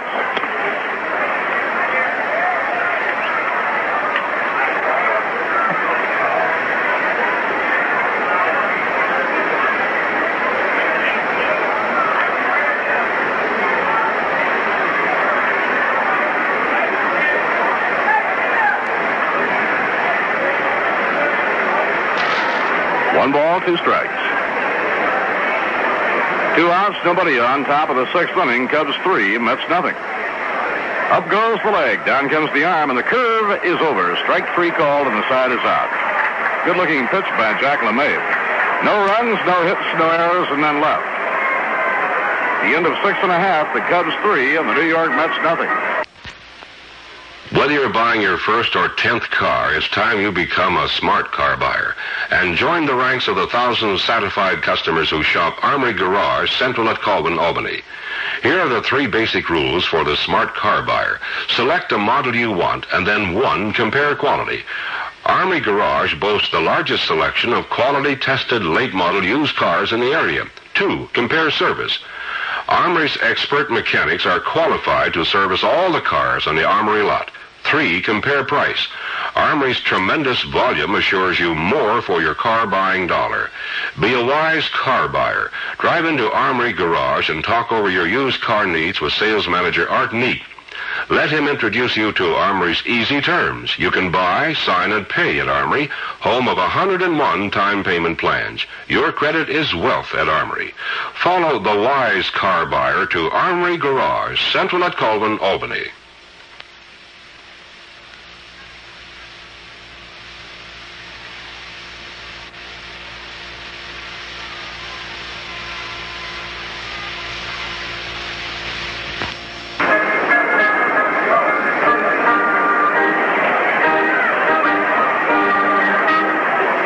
We go to the last of the 6th inning. I think I inadvertently advanced the game an inning.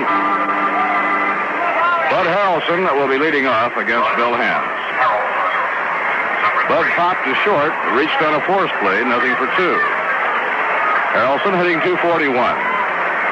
Bud choking up on the bat. He's hitting left against right-hander Bill Hands. Here's the pitch to him, and a drag bunt down the first base line. The race is onto the bag. Harrelson wins it.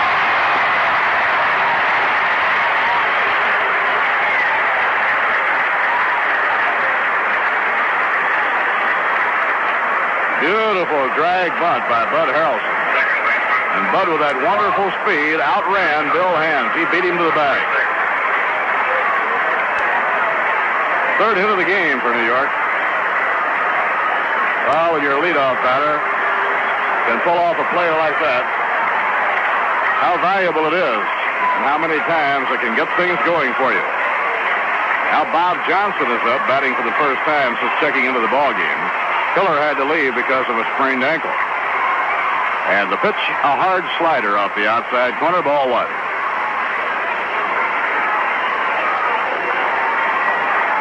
Chuck Hiller's had enough tough luck to last for a couple of years already this season. Now Hands delivers way outside, a good backhand play on the part of Randy Hundley. It is 2 balls and no strikes. Bud Harrelson has bunted his way on, and the Mets are trying to build a big one. Ron Santo calls time, and he comes over from 3rd to talk now with pitcher Bill Hands. In the Chicago bullpen, right-hander Chuck Hartenstein starts to warm up.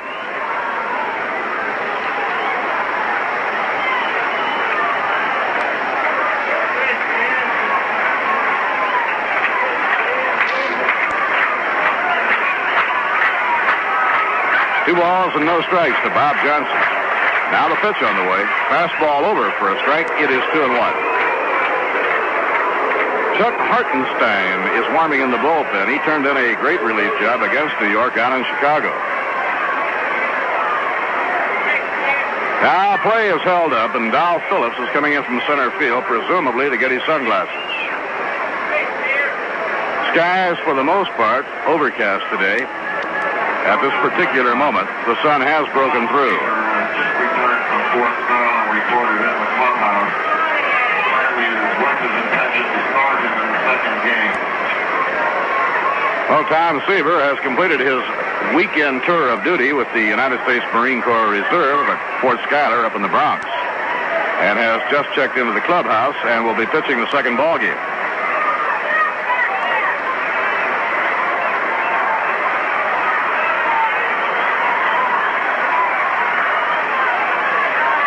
Two balls and a strike on Bob Johnson. The pitch by hands. Ground ball bounced to shortstop. Popovich to Beckert. They've got one. Oh, that's all they can get. Harrelson goes hard into Glenn Beckert. Completely upending Beckert, who had to hold on to the ball. He could not throw. And Bud breaks up the double play. And the hand is for Bud Harrelson.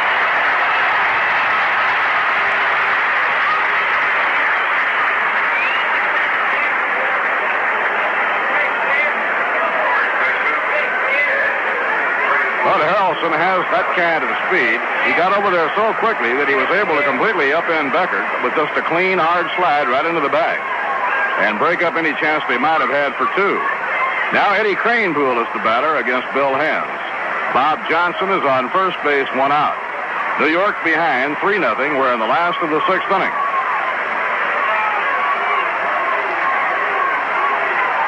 Now the pitch to Kranepool, a line drive into right. That's a base hit. Bob Johnson around second is headed for third. The throw comes into second base. And the Mets have runners on first and third, 1 out, and Tommy Davis coming up. While we're waiting for Tommy, let's pause for station identification. This is the New York Mets Baseball Network. Hi, neighbor. Wake up with the Chanticleer at 5:45 a.m. Farm paper goes to press at 12:15. Here on WGY, Schenectady.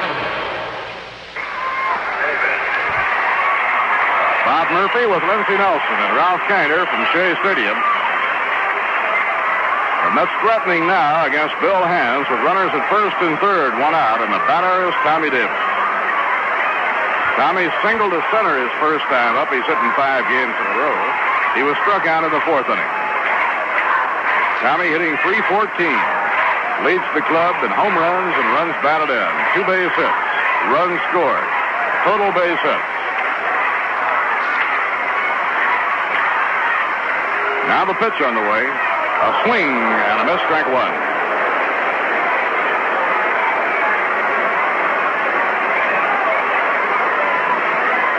Bill Hands has given up 2 hits. Here in the last of the 6th inning, a bunt single by Bud Harrelson and a hard line drive single to right by Eddie Kranepool. Cubs have their infield at double play depth, the outfield rather deep, and a step to left. Tommy Davis hits the ball hard to all fields. Now the pitch on the way. A ground ball towards second base. Beckert up with it. Throws to second. Force play. That's all they can get. In to score is Bob Johnson. And it's a 3-1 ball game. A run batted in for Tommy Davis, his 33rd of the year. The ground ball was slowly hit. The Cubs were able to make a force play at second, but that's all.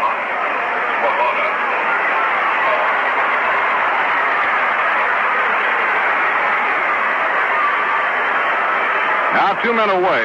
The Mets have their first run of the afternoon, now trailed by 2, and the hitter is Ron Swoboda.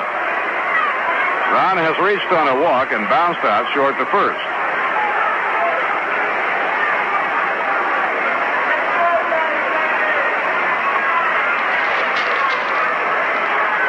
Now Hands checks the runner. The pitch to Ron.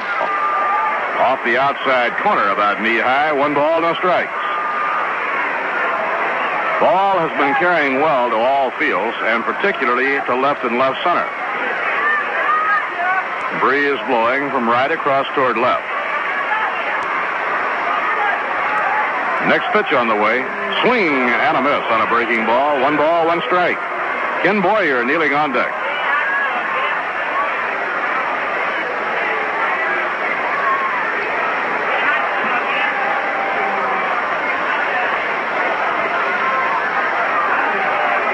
Now Hans looks in to Hundley for his sign. Ernie Banks holding against Tommy Davis at first base. The 1-1 pitch. A ground ball hit toward the hole. Backhand pickup by Popovich to throw to second. Out. Close play and a good fielding play by Paul Popovich, who went deep in the hole to backhand the grounder and throw to second in time to retire the side. 1 run. There were 2 hits. No errors, 1 left on. At the end of 6, the Chicago Cubs 3, the New York Mets 1. And now to take you along the way, here's Lindsey Nelson. Now for the Cubs in the 7th inning, Paul Popovich is coming up. Nothing for 2 and a walk. Switch hitter batting left against right-hander Jack LeMahieu, who's working here in relief of starter Bob Shaw. The Cubs are leading the Mets by a score of 3-1.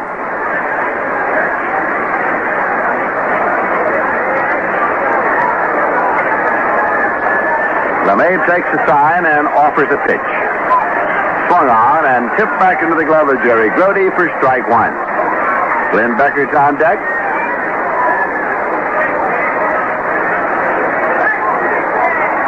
LeMahieu's pitch is on the outside corner for a called strike 2. Today's baseball quiz. Since 1938, only 2 National League players led the league with 400 or more total bases. Can you identify them? Here's a swing and a miss, and LeMahieu gets his second strikeout. 1 away, and Glenn Becker's the batter. He's 1 for 3.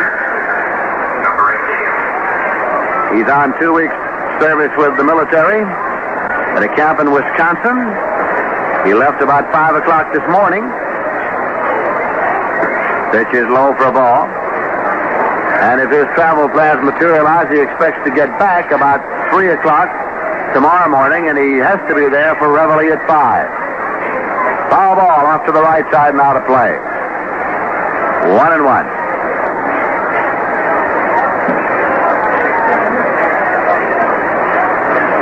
A Father's Day doubleheader here at Shea Stadium.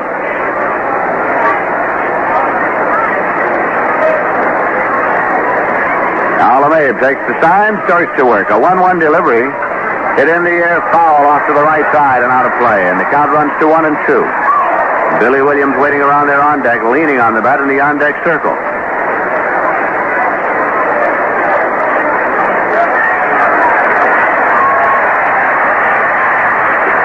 Crowd reaction to fans catching the stand. Here's a ground ball to short. Harrelson scoops it up, guns it across the crane pool. And there are 2 men out. You know, when you pull the tab on the Rheingold Chug-A-Mug, the top comes off with a hiss that sounds like the good Rheingold flavor inside. 6 12-ounce mugs to the carton, and you'll find them in the Chug-A-Mug special display at your local stores in New York and New Jersey. And Billy Williams coming up. He's 1 for 3. Answer to the baseball quiz, Musial with 429 total bases in 48. Here's a swing and a ground ball off the glove of Harrelson and on out into center field. He turns and holds at first. Billy Williams with a base hit. Harrelson moved to his left. It was a hard hit ball. Made a stab and it went right on out into center field. The answer to the baseball quiz, Musial with 429 total bases in 1948. And Aaron with 400 in 1959 are the 2 400 or more total base agents. Ron Santos, the batter. He's 1 for 3. The field captain of the Chicago Cubs. Rainpool holds against Williams at first. LeMahieu deals a pitch in for a called strike. Speaking of Rheingold, as we were a moment ago, and as we are frequently, Rheingold was the host last night for the pre-Barbra Streisand concert in Central Park. 135,000 showed up. Here's the pitch in for a called strike. A record-breaking crowd on hand last night at Central Park. 135,000. That's quite an audience. Count of 2 strikes. Duran Santo.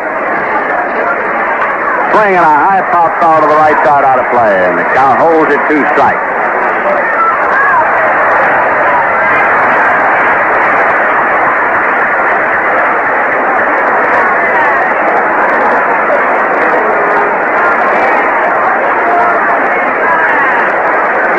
Cubs 3, Mets 1. Rob Gardner will pitch the second game of the doubleheader for the Cubs here today, and apparently the Met plans now call for Tom Seaver to pitch the second game. Jack Fisher had been nominated originally, but Seaver has arrived here. Pitches outside, no throw as Goody draws back the arm, cocks it, and Williams hustles back to first base. 1-2.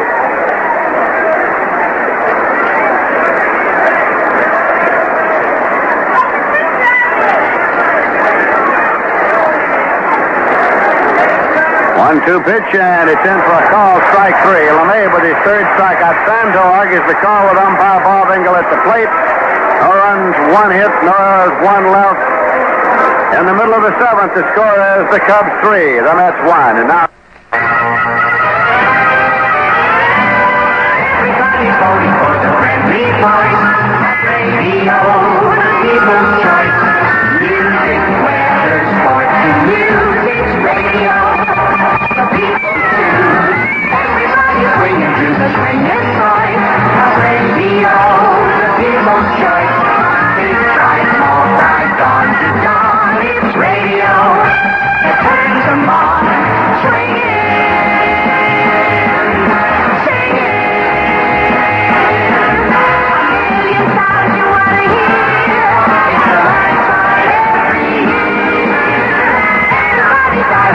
Smiling voice of radio, the people's choice. East Coast, West Coast, in between, it's radio that makes us feel.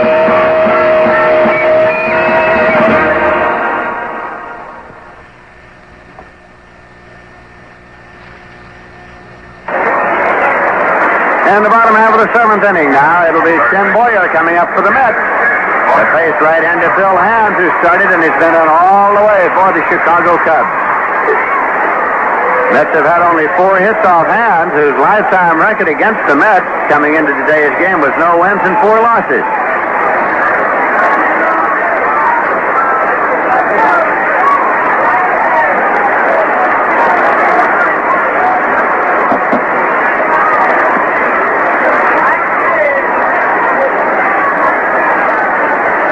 Chuck Hartenstein is beginning to throw in the bullpen for the Cubs.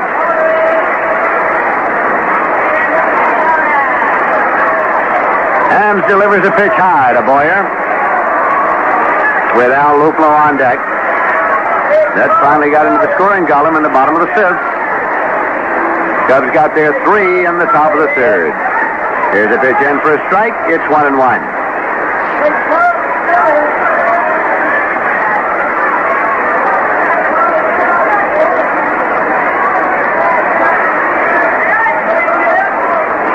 One offering, hit on the ground to 3rd, scooped up by Santo, sidearms across the banks, and Boyer's out, 3rd to 1st. Now Al Luplo, who has hit into a force play and flied out to right field so far in this game. At the end of this half inning, we'll bring you up to date on all the scores of other games around the major leagues.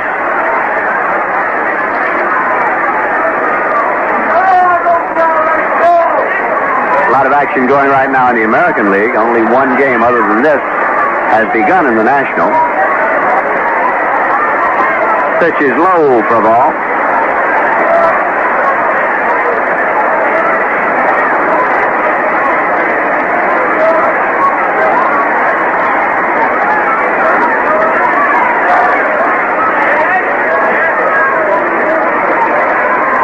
Pitch is outside. It's 2-0. Jerry Grody waiting on deck.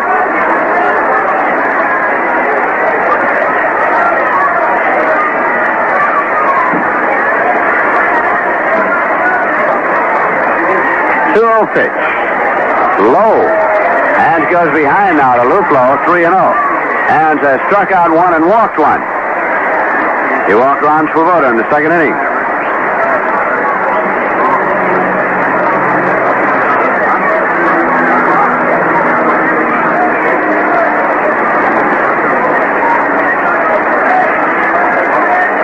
Here's a 3-0 pitch, and it's in for a called strike. It's 3-1.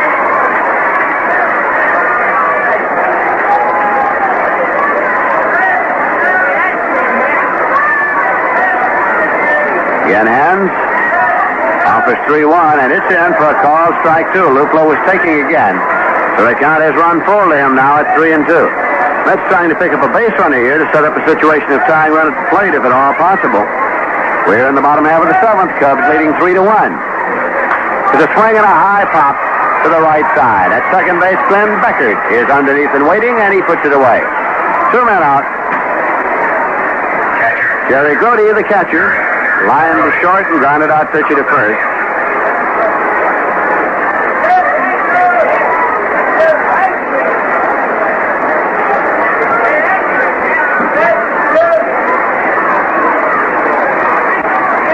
Don Shaw is up and throwing in the Met bullpen.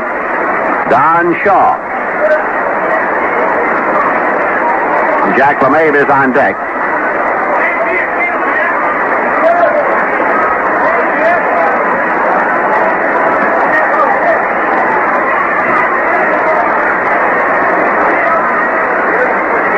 Here's a pitch that's high for a ball.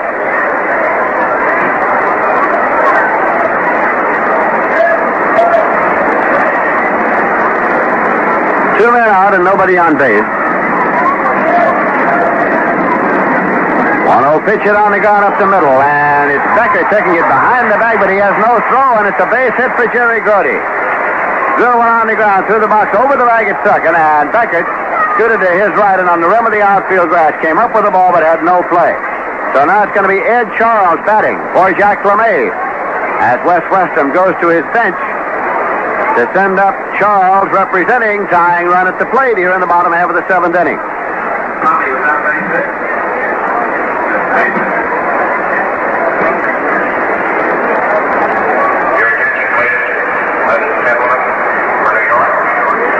Here's Charles. He is hitting .256. He has 1 homer and 6 runs batted in.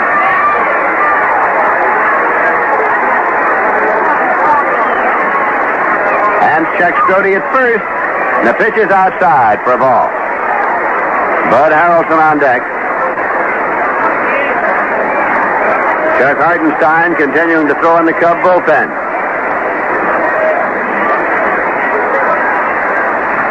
Pitch is outside for a ball. It's 2-0.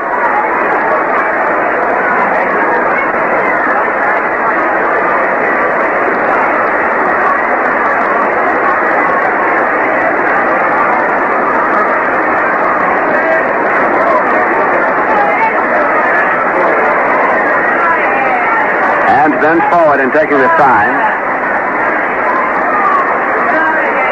2-0 delivery. Low, and he goes behind 3-0 now to Charles.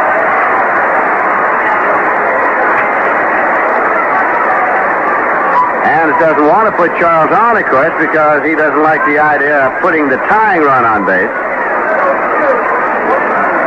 Been working to him carefully, and it's gone behind 3-0. 2 men out.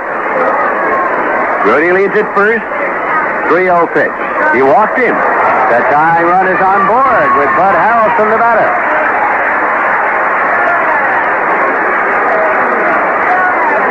Now Joe Becker, the pitching coach of the Chicago Cubs, has called time and is going to the mound. Hartenstein is walking over toward the cart, which indicates that we're going to get a pitching change here. Chuck Hartenstein in the bullpen. Stops throwing, walks over to get the jacket. The cart's being wheeled out, and it'll be Hartenstein coming in here to relieve Bill Hand. Here comes the electric cart in from the left field bullpen. Hand has gone 6 2/3 innings, allowing 1 run on 5 hits. Struck out 1 and walked 2. Hartenstein is making his 5th appearance of the year for the Cubs, all in relief. His record 1 win and 1 loss. Got a victory over the New York Mets in Chicago. He was the winner in that 18-10 game.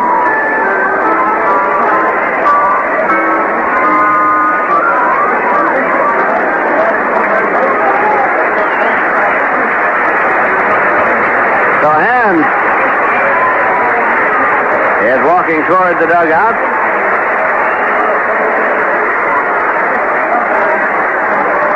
Joe Becker talks things over with Hartenstein.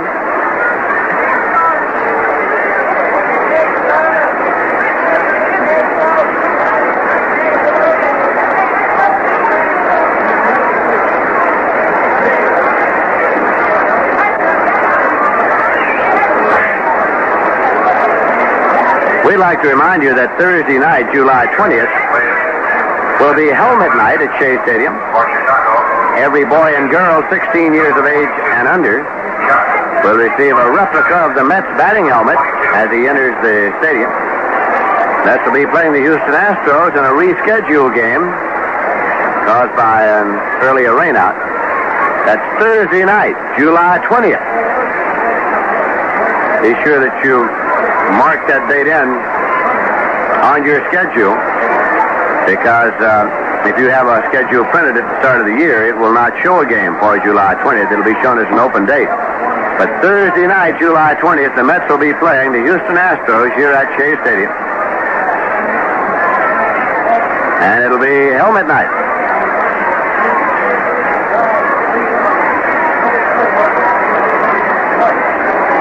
We're in the bottom half of the seventh inning. The Cubs are leading the Mets by a score of 3-1.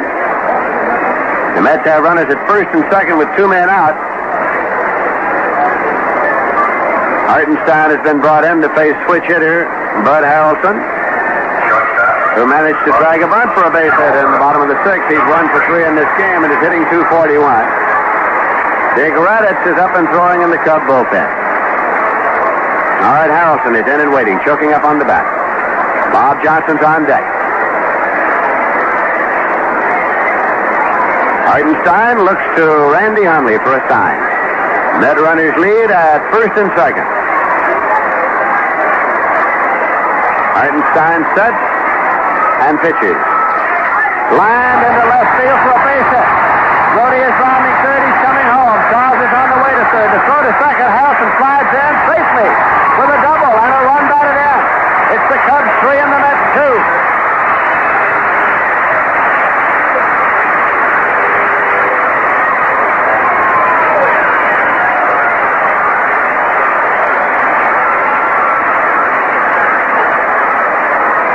Hartenstein throws one pitch, and Harrelson lined it over the head of shortstop Paul Popovich. Out into left center.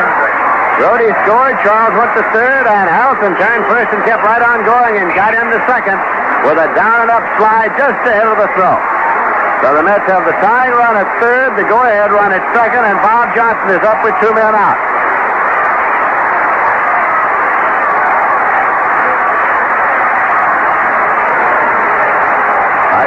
Pitch low for a ball. Bob Johnson's batting .378.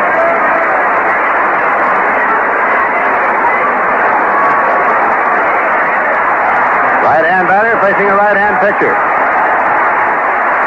Cubs 3, Mets 2. Pitch swung on and missed. 1-1 the count. Here Charles bluffed the start down toward the plate on the pitch, trying to unsettle young Chuck Hartenstein. He jammed Johnson a little bit, had him close in on the fifth, a tight swing for the strike. It's 1-1. Ed Crane pulls on deck. First base open, 2 away.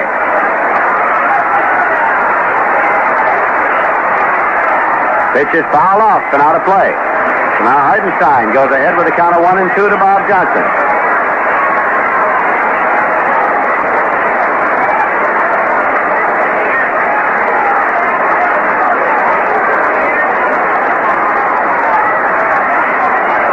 Jack LeMahieu, of course, is out of the ball game, having been removed for a pinch hitter. We'll have a new Met pitcher in the 8th inning. Hartenstein works straight away, takes the sign, checks Charles, and here's a 1-2 pitch. Blowing away. Now it goes to 2-2.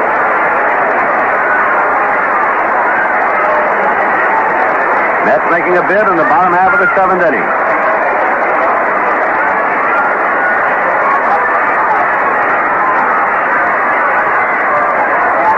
The 2-2 offering. Low and away, and the count is full. It's 3-2 to Bob Johnson. He steps back, taps the spikes now with the big end of the bat. Settles the helmet on his head, moves back in, pounds the plate, measures the stance. Hartenstein is taking the sign. Met runners are leading at second and third. Here's a payoff pitch. Swung on and fouled off. The count holds full at 3-2. Johnson walks a few steps up the first baseline. Turns around now, comes back. Exercises a little. Hartenstein with a new ball is rubbing it up. He goes to the rosin bag. The Cubs are leading the Mets 3-2, but the Mets have runners at second and third. 2 men out. A count of 3-2 to Johnson at the plate. Charles now bluffs down the line from third. This is a payoff pitch. Swung on and missed. He's second out. Hartenstein with a strikeout, and the side is retired. 1 run, 2 hits. No errors, 2 left. The end of 7 full innings. The score is the Cubs 3 and the Mets 2. Hurry, hurry, hurry to the circus of value-rated tested used cars, now on display at Armory Garage, Central at Colvin in Albany. Ringmaster Art Need is putting on the biggest used car show of the year. At used car headquarters this week are Bonnevilles, Mustangs, 300s, Barracudas, Impalas, Furies, and the spectacular Crowns and DeVilles. You'll cheer at the lowest prices ever on these mint-condition beat beauties that are ready to roll. At Armory, the selection is so great you'll probably find the right car at the right price on your first visit. And if by any chance you didn't stop in again and check the stock, there are new arrivals daily. You can buy, sign, and pay at Armory, home of 101 time payment plans. Take years to pay. In fact, the first payment won't be due until August. Hop on the bandwagon and drive into Armory Garage, Central at Colvin in Albany. Hurry, hurry, hurry. The end of 2 innings at Memorial Stadium in Baltimore. California Angels 2, the Baltimore Orioles 2. Ricky Clark against Dave McNally. Clark's won 3, McNally's won 3. The end of an inning and a half, the Minnesota Twins against the Cleveland Indians. No score. Jim Cott against Sam McDowell. Cott's won 3, McDowell's won 3. The end of 4 innings of play in Detroit. The Kansas City A's 4 and the Detroit Tigers 1. Catfish Hunter against Joe Sparmer, relieved by Pat Dobson in the 3rd inning. Those involved with early additions, the star estimate is $27,000. Don Shaw is in to do the pitching now for the New York Mets, making his 22nd appearance of this season. His first in the major leagues. He's won 2 and he's lost 3. Jack LeMay worked 2 innings, allowed no runs on 1 hit. Removed for a pinch hitter. Ernie Banks is up for the Chicago Cubs. Top half of the 8th inning.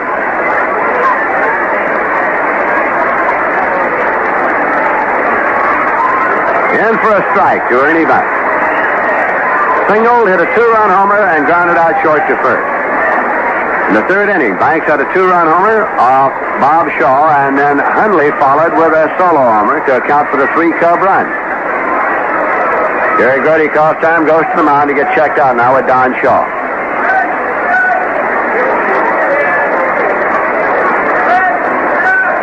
Tommy Reynolds comes out of the Met dugout. He's going out into right field, and Swoboda's leaving the field by way of the bullpen in right. Tommy Reynolds into right field in place of Ron Swoboda. And now Swoboda comes back out onto the field to give the sunglasses to Reynolds. We pause for station identification. This is the New York Mets Baseball Network. Driving to work in the morning or coming home at night. Join me, Bill Edwardson, 7 to 10 a.m., 3 to 6 p.m. on the Big Bright Sound. Here on WGY, Connecticut. This is Lindsey Nelson with Bob Murphy and Ralph Kiner at Shea Stadium. Don Shaw's pitch to Ernie Banks. Swung on and missed. It's strike 2.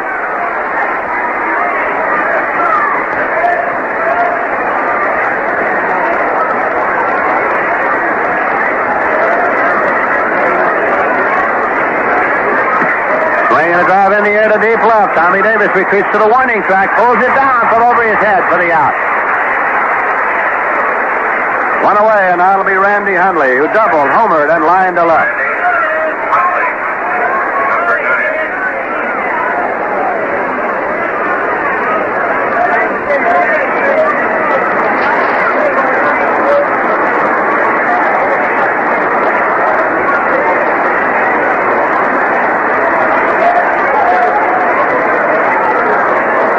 One man out and nobody on base. The Cubs leading the Mets 3-2. First game of a Father's Day doubleheader at Shea Stadium.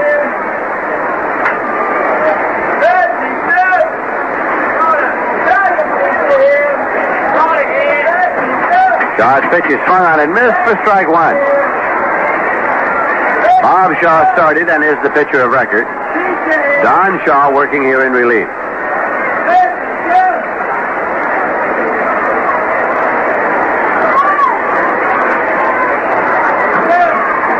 That pitch is in for a call, strike two. Ted Savage waiting on deck for Leo DeRocher's Chicago Cubs.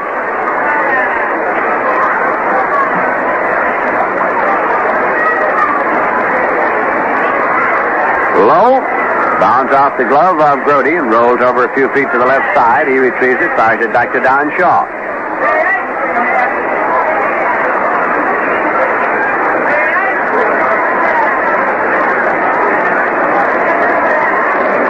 Hundley asked that the ball be examined since it was in the dirt, and umpire Bob Engels going to take it out of play. Dick Radich gets up to throw in the bullpen for the Chicago Cubs, who lead by a run, and they're batting in the top of the eighth.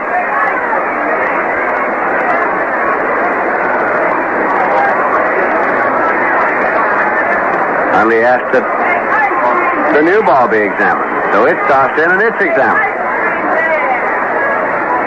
Now Shaw takes the sign for a 1-2 pitch. It's on the way. Low, 2-2.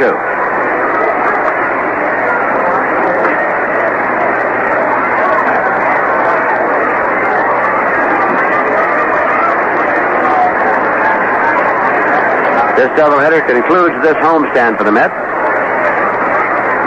2-2 pitch. Swung on and fouled off. The count holds at 2-2. We'll be on the air from Connie Mack Stadium in Philadelphia on Tuesday night at 8 p.m. with a game between the Mets and the Phils. That'll be 3 consecutive night games, and then the Mets move on to Atlanta for the weekend.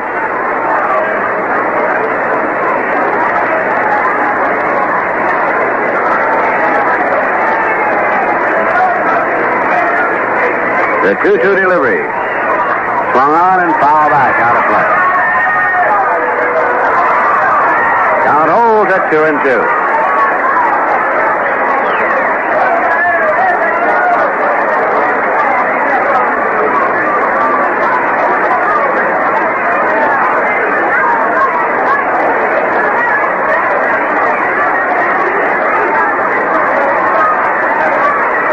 Again, the 2-2 pitch. Hits in the dirt out in front of the plate. Dug out of there by Grody. It's a full count of 3-2.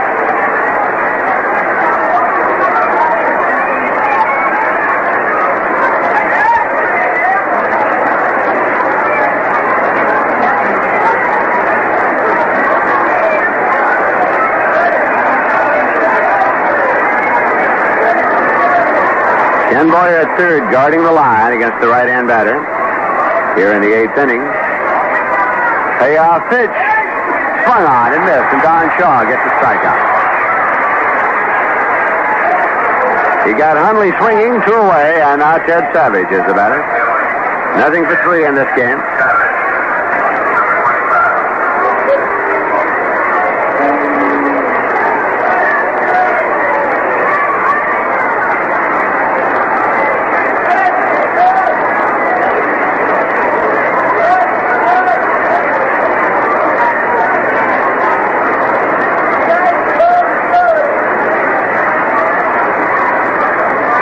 Inside low for a ball.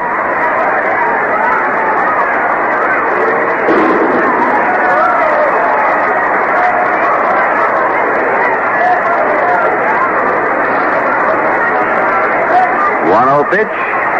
Low. Don Shaw goes behind. 2 balls, no strikes.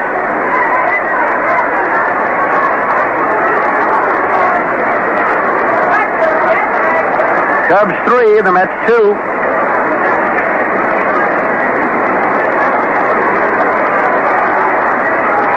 Here's a pitch in for a called strike. It's 2-1.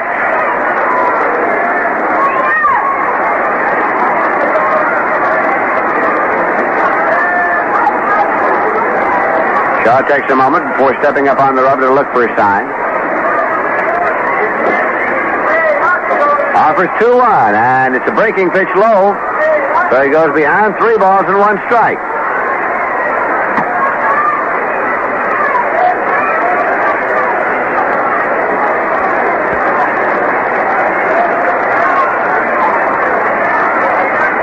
One delivery.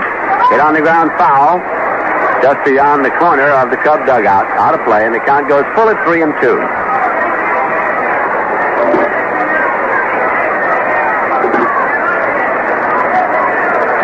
Adolfo Phillips is on deck.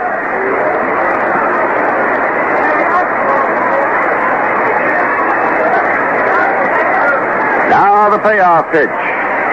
Swung on and missed, and Don Shaw gets 2 strikeouts in the half inning. No runs, no hits, no errors, none left.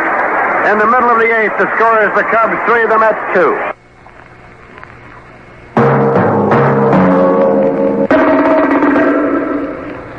Well, I got the offer I wanted. It's not a bad job. What am I talking about? It's a great job. Anybody would jump at it. Good starting salary, a corner office with wall-to-wall carpeting, my name on the door. What more could you ask? And I'll be doing the kind of work I studied for all those years at college. So, what am I waiting for? The thing is that what I really want to do right now? The way things are in the world? I don't know. They need pilots and navigators in the Air Force. The United States Air Force could use me right now. I'm college trained. I believe in what my country stands for. I know my country is taking a stand. Somebody has to, somehow, make a stand. I feel like making a stand. I don't know. That wall-to-wall carpeting sure felt nice and soft. And yet...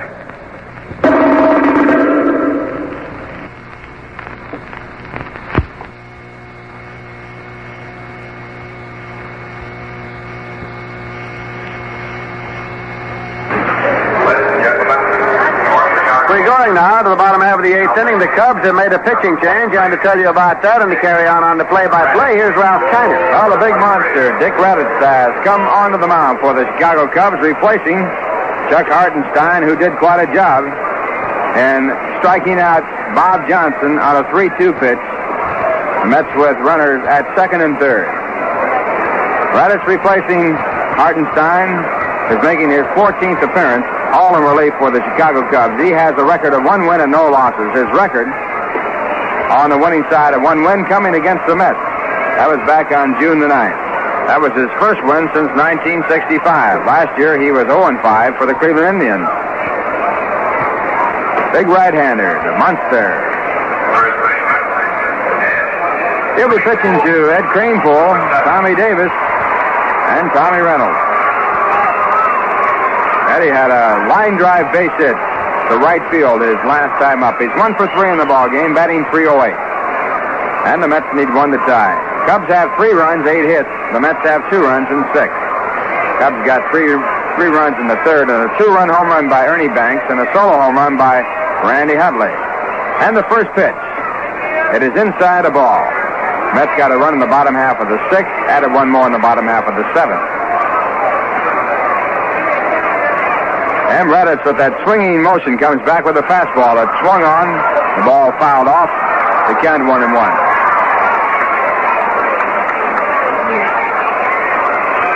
Eddie lined to right field his first time up off Bill Hands. His second time up, he flied out to center field.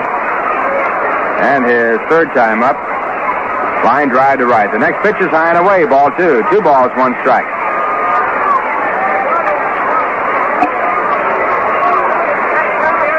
Redditz has appeared in 14 ball games. He has pitched 14 innings, given up 7 runs, allowed 13 runs.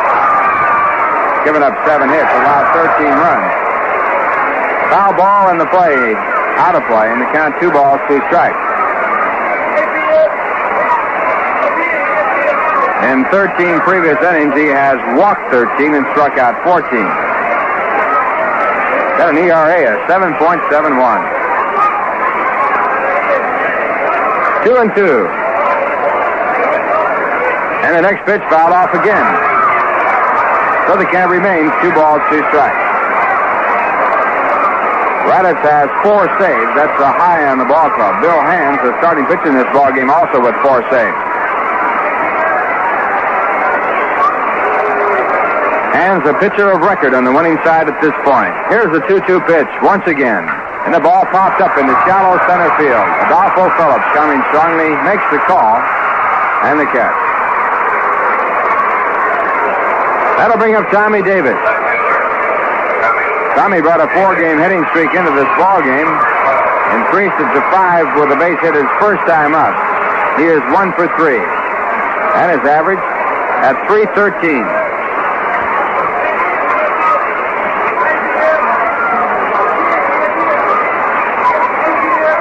Cal Kuntz is throwing in the bullpen for the Cubs. Dick Raditz wants a new ball. He has retired his first batter, now takes on his second. The ball thrown out by Bob Engel is bounced out, and he gets a little bit of entertainment.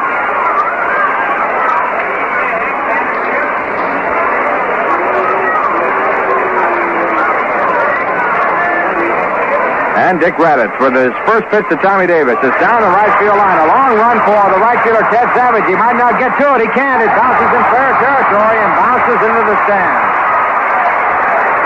So Tommy Davis with his 17th double of the year, getting a base hit that was fair by about 6 inches down the right field line. And the Mets have the tying run at second base with Tommy Reynolds coming up.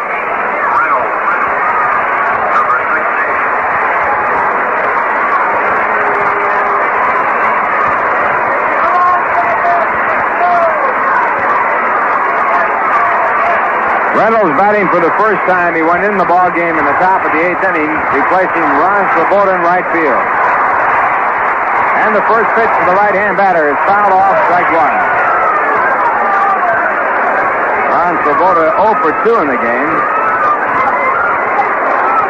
Going out batting .258. Tommy Reynolds batting .182. Ron injured his ankle or leg earlier in the ball game, sliding into second base. Time run at second base. 1 out. Bottom half of the 8th, and the next pitch is low. It's ball 1. Breaking ball too low. 1 ball, 1 strike. Mets have pulled to within 1 of the Chicago Cubs in the base hit column. They trail by 1-2 in the run column. Dick Raditz in the set position. He checks at second. Now comes back to the plate, and the pitch is grounded slowly out toward the first base side. Raditz comes over. He's going to let it roll. It stayed fair. The ball stayed fair, and Tommy Davis goes to third.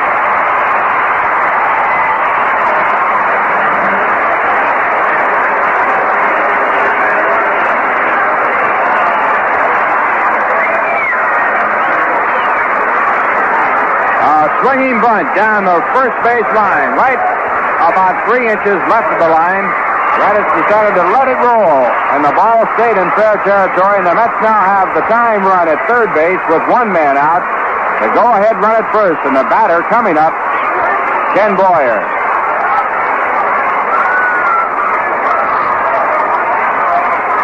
Ken lined to center field his first time up. He grounded out to second base his second time up, and grounded out to third.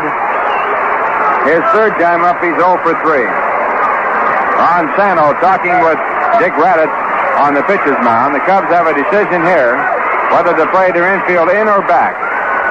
If they go for the double play and miss it, the Mets will tie up the ball game. And Leo DeRocher is playing his infield back. They're looking for 2.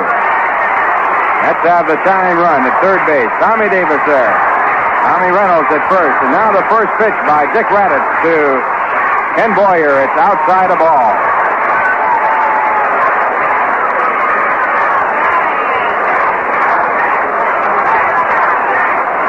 the field double by Tommy Davis. And a swinging bunt by Tommy Reynolds. After the fly ball to center field by Ed Cranepool. Now Raditz in the set position. Here it is. Outside, a fastball missing. Ball 2.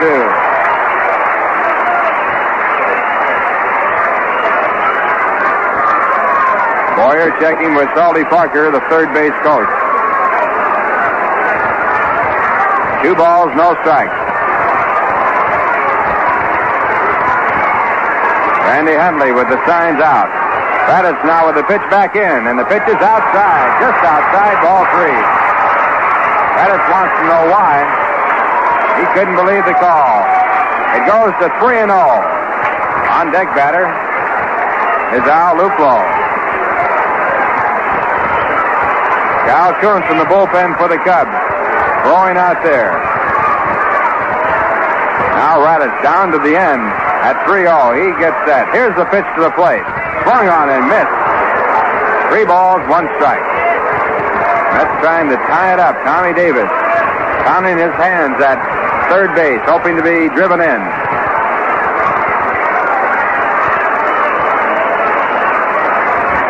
Dano backing up at third. He's at a deep position at third. The count, 3 balls, 1 strike.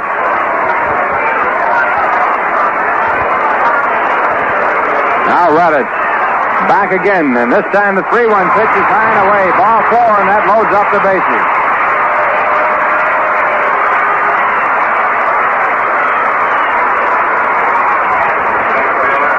Bases are loaded. The batter coming up is Al Luplo, a left-hand batter. 1 man away. We're in the bottom half of the 8th. Luplo has played all the way. He's 0 for 3. Hit into a force play his first time up. Line to right field is second. Off to second base is third. Al with an average of 207. Sano has been pulled in at third. He is even with the bag. The rest of the infield back. They're still looking for 2. Time run at third. Bases loaded. Here's the pitch. It is taken high, a ball.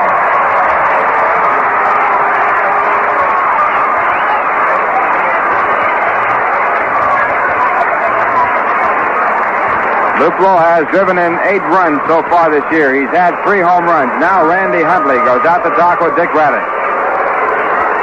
Huntley, the catcher for the Chicago Cubs in the second season of ball.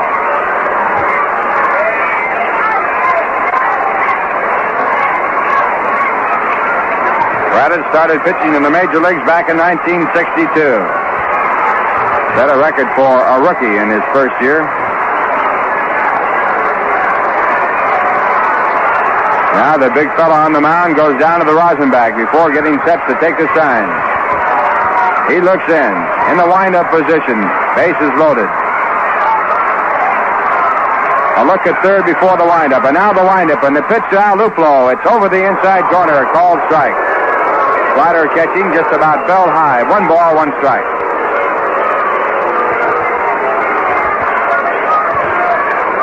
Raditz, with his great years with the Boston Red Sox, traded to Cleveland for Don McMahon and Lee Stang back in 1966. Acquired by the Cubs on waivers.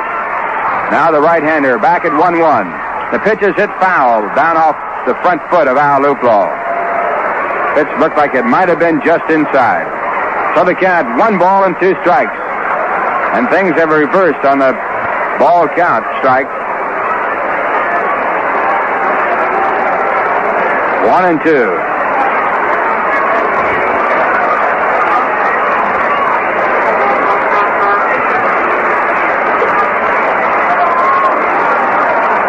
Tommy Davis at third base, edging up. Tommy Reynolds at second base, edging up. Ken Boyer at first. Jack Fisher in the bullpen for the Mets warming up. And now the pitch back. It's hit out toward right field. It'll tie up the ball game. Adolfo Phillips makes the call and makes the catch. And tagged up at third is Tommy Davis. He comes in to tie up the game.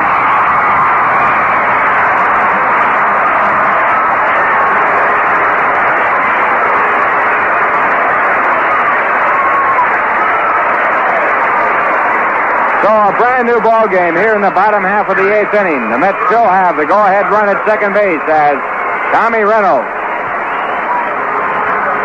stayed at second base. Ken Boyer behind him at first, and Jerry Grody, the scheduled batter, and Jerry's been called back. The Mets are going to pinch hit with Johnny Sullivan, a left-hand batter.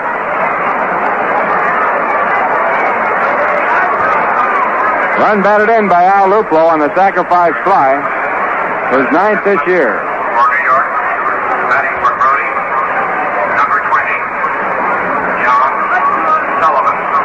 Here again, John in the position to put the Mets in front as he steps in. His batting average, 190. Scoreboard all even all the way around. 3 runs, 8 hits, no errors for both sides.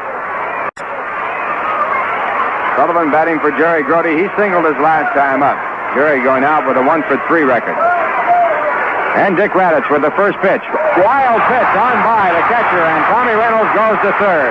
Huntley hustles back to get it. Reynolds holds at third base, and behind him, Ken Boyer goes down to second. That ball was without doubt a wild pitch, way over the glove of Randy Huntley.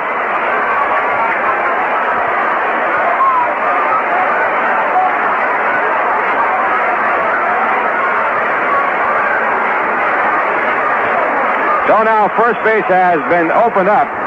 The pitcher is due up next, Don Shaw, and we'll see how the Cubs are going to play it. Mets have Hawk Taylor left as a pinch hitter. Jerry Buchek left as a pinch hitter. Now the pitching coach for the Cubs, Joe Becker, comes out. Joe Becker, the pitching coach for Chicago, out the dock with Dick Raditz.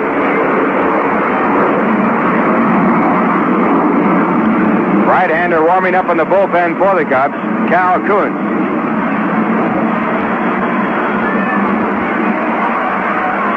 One ball, no strike count. Becker now back toward the dugout.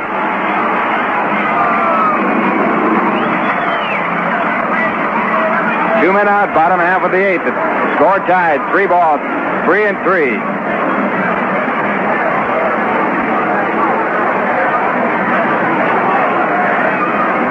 And a 1 ball, no strike count. Wes Westrom talking with John Sullivan just by the on-deck circle. Now Sullivan back to the plate. West going back to the dugout.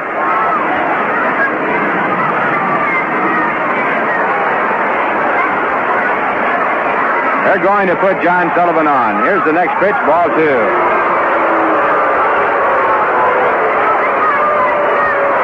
So the Mets will have a pinch hitter for Don Shaw. They have 1 of 2. Hawk Taylor or Jerry Buchek. It's going to be Jerry Buchek. Next pitch is ball 3. Now ball 4. And that loads up the bases again. And here comes Jerry Buchek. Dick Raditz has been wild since he has been with the National League. He has nowhere to put Jerry Buchek, so we'll have that to go on, too.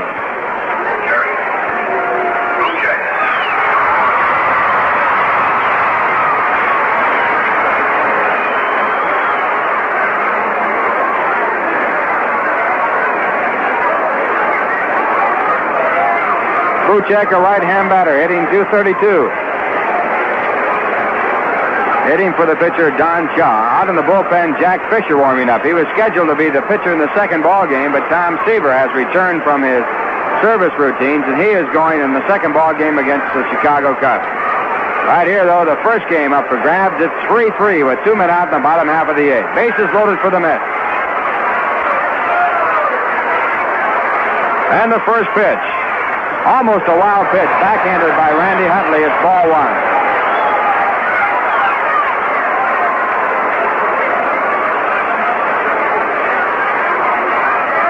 Buchek has driven in 16 runs this year. He's had 7 home runs.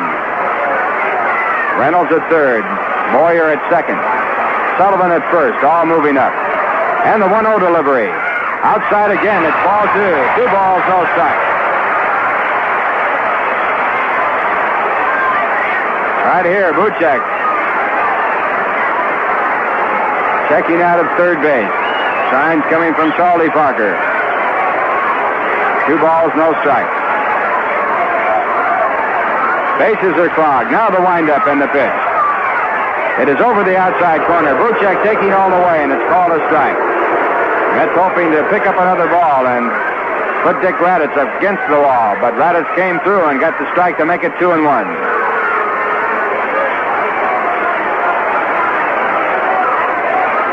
Now the big right-hander checking in. The sign's going out.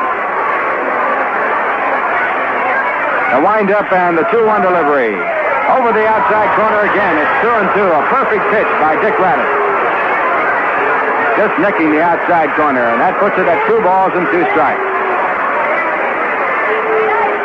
Oh, Raditz coming back from a 2-0 count, evening the count up. Now the pressure's on Jerry Buchek.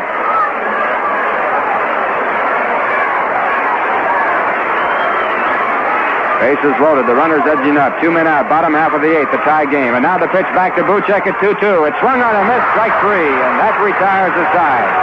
But in the inning, the Mets pick up 1 run to tie up the ball game. They had 2 hits. No errors in the inning. And 3 men left. And the score at the end of 8. The Mets 3, the Cubs 3. Well, it was exciting. Almost like a World Series. How would you like a trip to the World Series plus $10,000 to blow in a style to which you are unaccustomed? That's the grand prize, and Rheingold score with the Mets game, along with 500 pairs of free Met tickets every week. And to play the game, all you need is a pencil.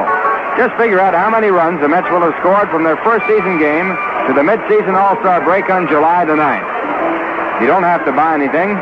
Just pick up an official entry blank right now at your local store or tavern in New York or Connecticut, where you see the Rheingold score with a Mets display. Write down your estimate, stick on a stamp, and drop it into the mailbox. You can enter as many times as you want, which is a good idea because in addition to the grand prize, each entry is eligible for that week's drawing of 500 pairs of Met tickets. That's right. We're giving away 500 pairs of Met tickets each week, so enter every week. One of them is bound to have your name on it. Play the $10,000 Rheingold game. It's a great way for a Mets fan to get rich. Quick. Well, the bottom of the 8th behind us, an exciting inning with Dick Raditz striking out pinch hitter Jerry Buchek with the bases loaded. Now the Mets will have a new pitcher because Buchek was batting for the pitcher Don Shaw. It's going to be Jack Fisher. Jack making his 16th appearance. This is his 4th appearance in relief. He has a record of 3-7. Now pitching, batting in the 9th position, number 22, Jack Fisher, number 22. Now catcher, batting in the 8th position. Staying in the ball game, big game, John Sullivan, who was a pinch hitter for Jerry Grody. Sullivan will bat in the 8th position, and Jack Fisher in the game will bat in the 9th position. Top of the 9th, Cubs coming to bat, and they will have Adolfo Phillips, Dick Raditz, and Paul Popovich for their first 3 batters.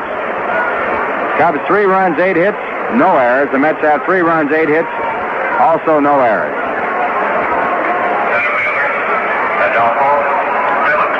Don Shaw, who pitched 1 inning and was taken out for a pinch hitter, gave up no runs and no hits as he struck out 2 and got another on a line drive to left field.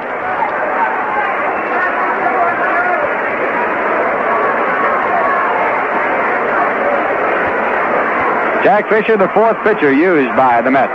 Starting pitcher was Bob Shaw. Ball game now in the hands of the 2 relief pitchers, Jack Fisher and Dick Raditz. First pitch to Adolfo Phillips. Swung on and missed. He went for a pitch out of the strike zone up high, strike 1. Phillips has grounded out to short in his 1 official time up. He also was walked intentionally in the 2nd and walked in the 3-2 pitch in the 4th. Phillips batting .316. 12 home runs, 41 RBIs. Next pitch is a curve outside. 1 ball, 1 strike.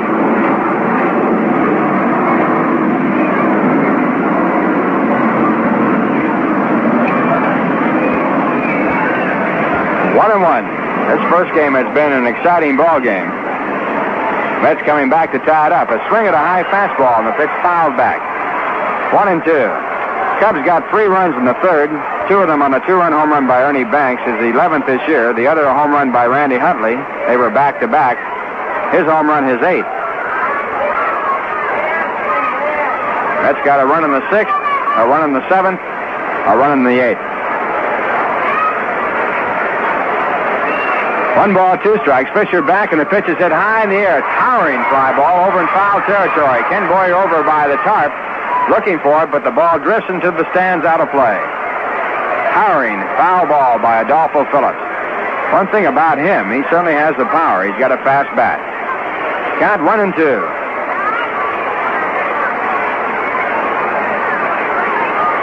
Other games in the National League at the end of 6. Pittsburgh 5, Philadelphia nothing. Tommy Sisk working on that shutout. Farrell now pitching for the Phillies. Rick Wise was the starter. The Mets play the Phillies Tuesday night. Now at 1-2, the pitch. It is a fastball in just off the inside part of the plate. Phillips ducks away. 2 balls, 2 strikes. At the end of 1.5 innings, Atlanta nothing, Houston nothing. Phil Necro for Atlanta. And Don Wilson going for Houston. Scheduled Cincinnati at L.A. San Francisco playing at home against the St. Louis Cardinals. Pitcher is due up next, but Lee Thomas has now come out to the on-deck circle. Look out. Curveball over the top of the head of Dolph Phillips. Ball 3, 3-2. In the American League, the Yankees have scored 2 runs in the top of the third. They lead the White Sox 2-0 after 2.5. But Urbanek has replaced Al Downing in the third as the White Sox bat. Gary Peters on the mound for Chicago. Here's the 3-2 pitch. Fastball pulled foul. A line shot down the left field line. So the count remains 3 balls and 2 strikes, and now Adolfo Phillips wants a new bat. On that swing, he hit the ball well, but the bat checked. The hitting part of the surface of the bat splitting off. Yankees are scheduled for 2 against the White Sox. At the end of 8, Washington 2, Boston nothing. Lee Stang for Boston. Phil Ortega going for Washington. At the end of 4.5, the Angels 4, Baltimore 2. Ricky Clark pitching for the Angels. Fisher, Eddie Fisher now pitching for Baltimore in place of McNally. At the end of 4.5 innings, no score, Minnesota at Cleveland. Jim Cott against McDowell. And also, at the end of 6, Kansas City 5, Detroit 3. 3-2 pitch hit high in the air to left field. It'll stay in the ballpark. Tommy Davis had moved on back, but now he moves in. The ball high enough to give him plenty of time to make the catch. So Jack Fisher has his first out, and now coming up as a pinch hitter is Lee Thomas, and we'll pause for station identification. This is the New York Mets Baseball Network. The Leon Kelly Show is part of the Big Break Sound, weekdays 6:35 until 12 midnight on WGY Schenectady.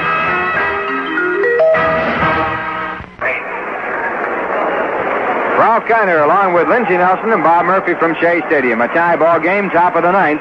A pitch hitter for Dick Raditz, Lee Thomas stepping up. Lee batting .240, a left-hand batter. 1 home run and 16 runs batted in. He hits a high fly ball to right field. Tommy Reynolds moving in. He has it in reach and now makes the catch. 2 men out.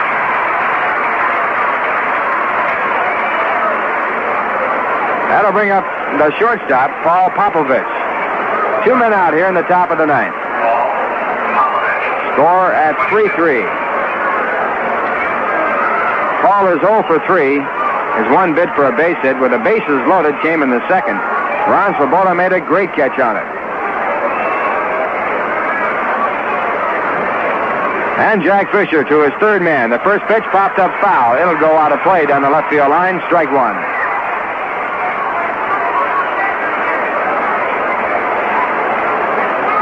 Popovich batting .226, a switch hitter. He has no home runs, has driven in 1 run. This is his 24th ball game. 1 strike count.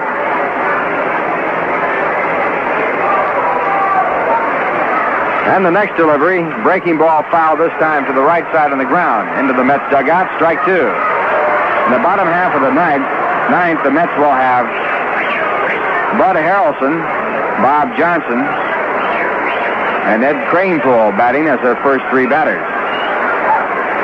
Score tied 3-3.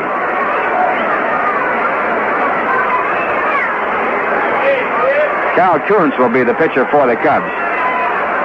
Now fastball hit down to second base. Bob Johnson has it on a tough second hop. Throws to first base to retire the side. 1-2-3 for the Mets. It gives them a chance in the bottom half of the 9th to win the ball game.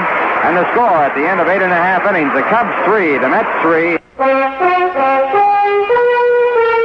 Have you heard what's going on at Gulf service stations? It's Big Tire Days at Gulf. Gulf dealers are now featuring outstanding value on the big tire, the Gulf Deluxe Crown. The Gulf Deluxe Crown is big in safety, big in mileage, big in value. You'll find big values on other Gulf tires, too, during Big Tire Days. And remember, when you buy Gulf tires with a Gulf travel card, there's no down payment, no carrying charges, and months to pay. Big Tire Days are going on at Gulf. Get in on them.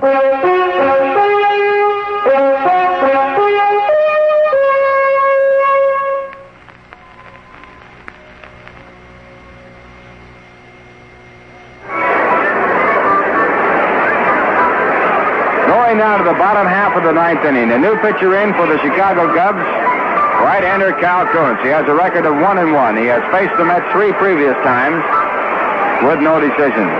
He has worked a total of 3 2/3 innings against the Mets, giving up 4 hits and allowing 3 runs. Last time against the Mets, he has a record of 2-4. Last year, he won 1 and lost none. And this will be his 22nd appearance. All of his appearances for the Chicago Cubs have been in relief. The Chicago White Sox have scored 5 runs in the bottom half of the third. They lead the Yankees 5-2. Well, Yastrzemski has hit a home run in the bottom of the ninth inning. He has been kicked on the right foot in the second inning. Pardon me, in the top of the ninth inning, to tie up the ball game with Washington at 2-2. The Senators had scored 2 runs in the bottom half of the 8th. Yastrzemski getting his 16th home run of the year.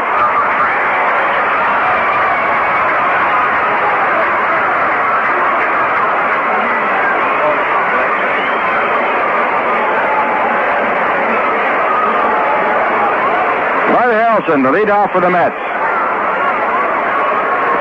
Bud has 2 hits and 4 times up, a bunt single and a double. And Cal Kuntz with his first pitch. Bud moves out the bunt, takes, it's around the knees, called a strike. Information from the press box is that Ron Swoboda has gone to the hospital for precautionary x-rays.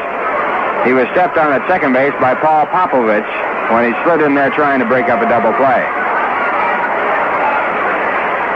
Next pitch is out to left field, deep to left, but moving back from his shallow position is Billy Williams to make the catch. 1 out here in the bottom half of the ninth, and that brings up Bob Johnson. Bob went in the ball game when Chuck Hiller went out. Chuck sprained his ankle here today, and he has gone to the hospital for precautionary x-rays. Johnson has batted 2 times. He's 0 for 2.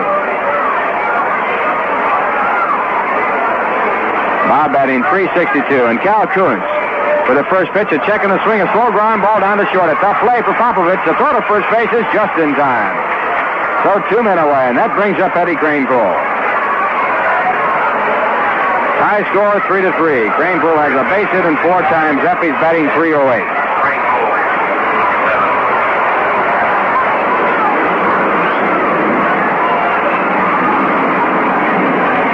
Cal Kuntz replacing Dick Raddatz. Dick gave up 1 run, allowed 2 hits. He walked 2, 1 intentionally. And he got a big strikeout with the bases loaded against pinch hitter Jerry Buchek. Mets had previously tied up the ball game. First pitch to Kranepool, a swing and a curve that breaks down low at strike 1. Ed has 3 home runs and 15 runs batted in. Mets right now tied 3-3.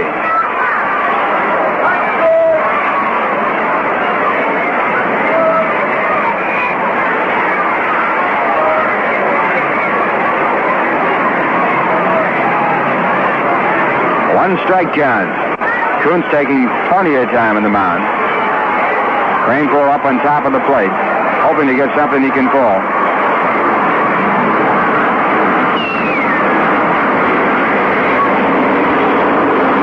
Now Kuntz into the windup. The 1-strike pitch, a curve into the dugout by Huntley. 1 ball, 1 strike.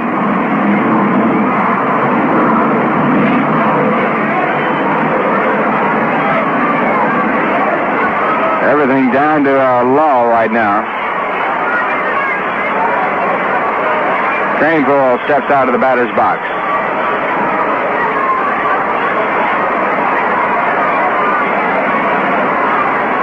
Now Ed back in.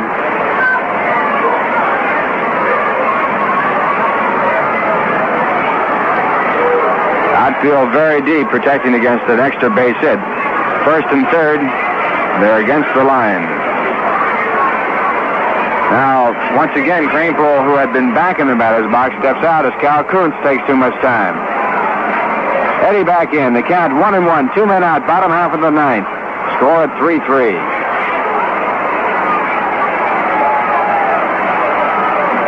And now the windup. And the pitch to Craneville. Bounced over through the middle. A base hit in the center field.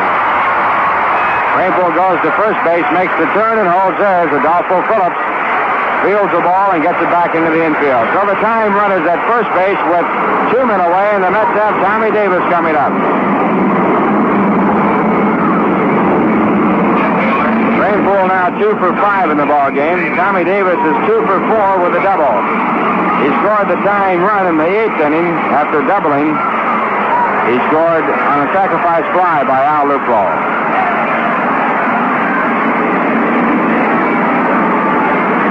Tommy Davis now with 17 doubles. Batting at .313.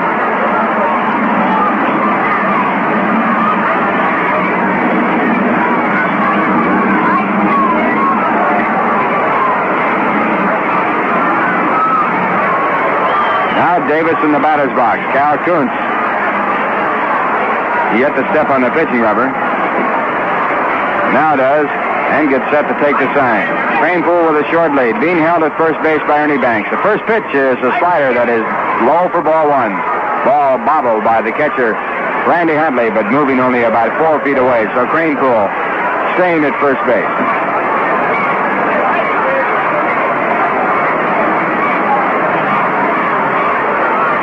Outfield straight away and deep. Ted Savage right on the front part of the warning track, actually on the grass about a step. He's deeper than the left fielder. Billy Williams, a bouncing ball that Ron Santo takes deep back at third. He fires to second base and gets there. Gets the play there just in time on the forced play. Probably had no other place to go as he was so deep, taking a high chopper down at third, back right on the foul line on the grass. His hard throw to second base picked up Craneville by just a fraction, and that retires a side. In the inning, no runs on 1 hit.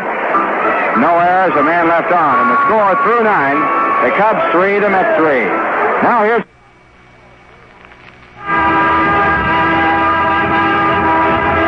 Recognize that sound? Of course, a traffic jam. And usually just when you're in a hurry to get somewhere. You know why. There are more and more people and more cars on the road. The same sort of thing is happening in our post offices. More and more letters. In fact, mail now pours in at the rate of over 200 million new pieces a day. The result could be a mail jam, and your letter could be right in the middle of it. But the post office has come up with a solution. It's zip code. Zip enables postal workers to sort mail faster than ever before and prevent a mail jam. But to make zip code work, you must put it on every mailing address. Put zip on your return address, too, so others can zip their mail to you. Remember, mail moves the country, and zip code moves the mail.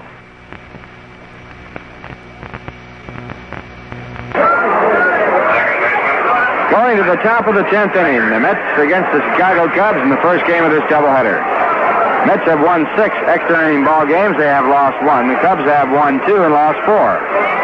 So if you go by the paper, the edge should be with the Mets. But you can't go by the book or the stats or what have you. Jack Fisher pitching for the second inning. His first inning, he retired the Cubs 1-2-3. And his first pitch is a curveball to Glenn Beckert that's high and inside. Beckert ducks under it. It's ball 1. Beckert with 1 base hit and 4 times up. Batting .296, a right-hand batter. Next pitch is a fastball that's just lobbed into right field over the head of Eddie Craneville. Beckert goes to first and holds there as Tommy Reynolds comes up with the ball. And the Cubs now have the go-ahead run at first base with no one out here in the top of the 10th. Beckert with a base hit his first time up. Same sort of a base hit. He came all the way from Wisconsin where he was going to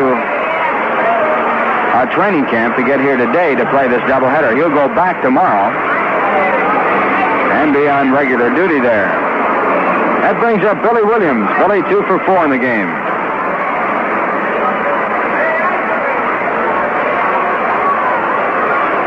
Mets are looking for Williams to sacrifice. The first pitch is called a strike, and he was not bunting. Boyer at third base, about 60 feet away. Before the pitch, Kranepool moving in rather cautiously from first base as the pitch was made. Williams, a powerful left-hand batter, batting at .311. 11 home runs, 33 runs batted in. Again, Boyer looking for the bunt. The pitch back is popped up. Back of home plate. John Sullivan coming back. He has room. Runner tagged up at first base. He makes the catch, and Beckert bluffs on down to second, but stops as John Sullivan runs out with the ball to home plate. Mets get Billy Williams, and now the Cubs have Ron Santo coming up.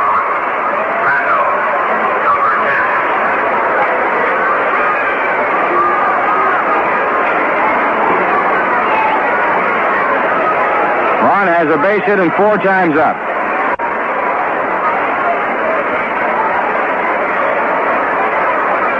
Right-hand batter, batting .259. And he, too, a strong batter.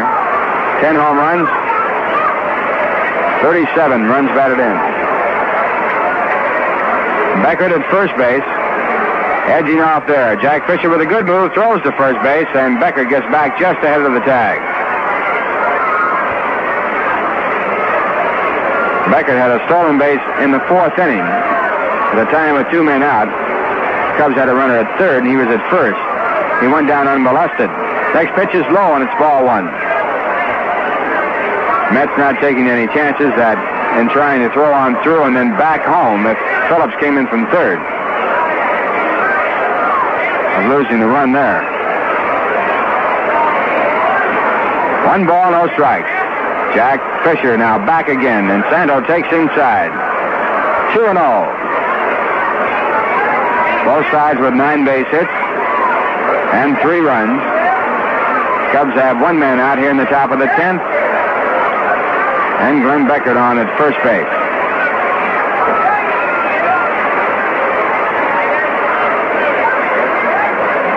Fisher working very slowly now. Sets up. He fakes going to first base by moving back off the pitching rubber. Now he's back on the rubber. Beckert back off at first. And the pitch. Swung on and fouled. Santo behind the fastball. 2 balls, 1 strike. Ball fouled down in the dirt.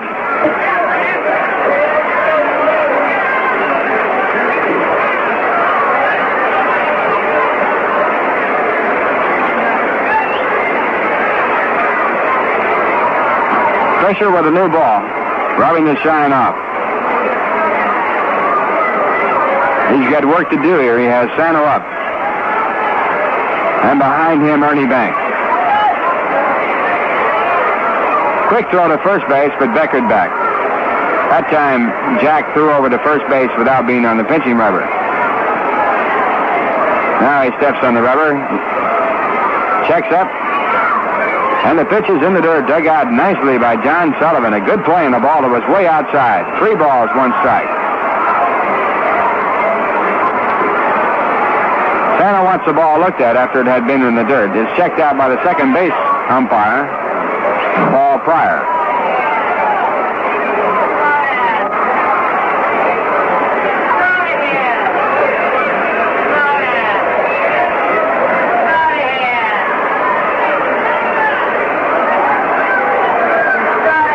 Now throw to first base, and again Beckert back.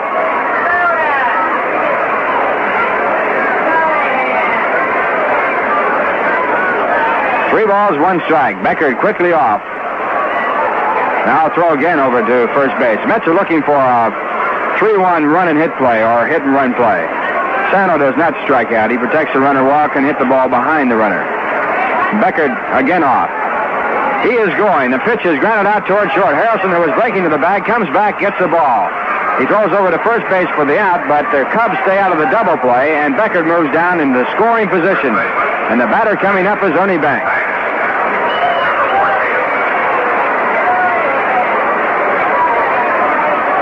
Bud Harrelson, after moving toward the bag quickly, reversing his position, making a good play. Now Wes Westerman is coming out to see whether or not they want to pitch to Ernie Banks or to Randy Huntley, who is behind Ernie Banks. Both right-hand batters.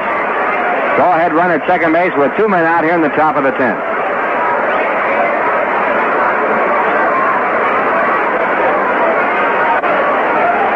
Ernie has had a single and a 2-run home run in the ball game. He's 2 for 4. He has 11 home runs, 35 runs batted in. He's batting .307. And Jack Fisher with the catcher in behind home plate with the first pitch. It's low for ball 1. Right here, Jack will pitch very carefully to Ernie Banks with first base open. If Banks hits a pitch, it'll be either a mistake or one of Jack Fisher's. 1-0. Sullivan shifts way outside. The pitch back is just outside. 2 balls, no strikes.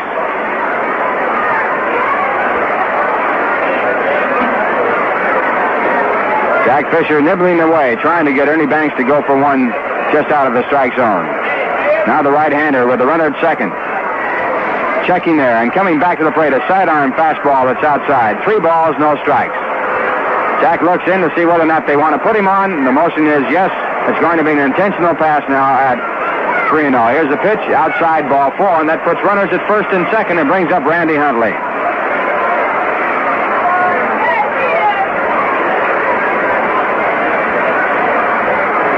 Randy had a solo home run in the third, his 8th this year, and he doubled in the first. He is 2 for 4, and he is batting .299.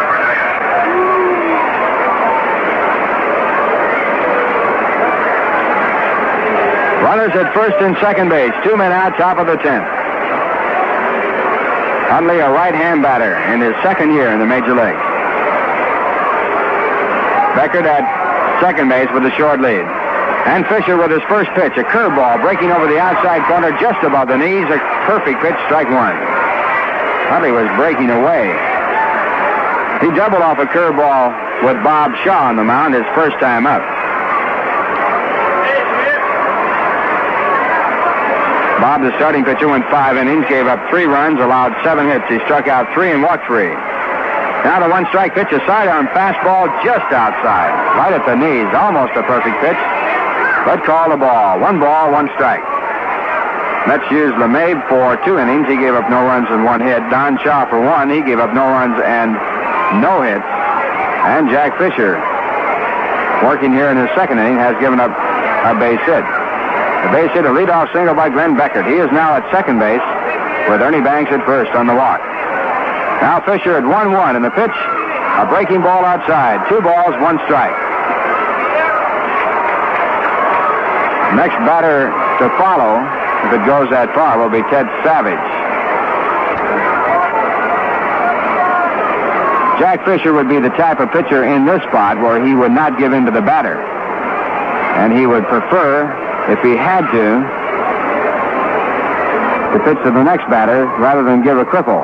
Now the next pitch, a curve, a perfect pitch again, right around the knees. This one over, not quite over the outside corner, a little bit in, but a swinging strike. 2 balls, 2 strikes. Now they want to look at the ball. Ball checked out by home plate umpire Bob Engel. And he is going to throw it out of play. 2-2, Jack Fisher pitching to Randy Huntley.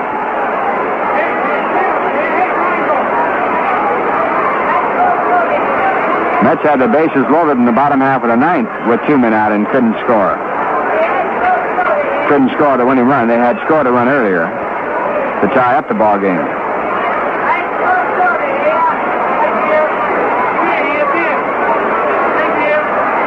Jack checking out the signs in the set position.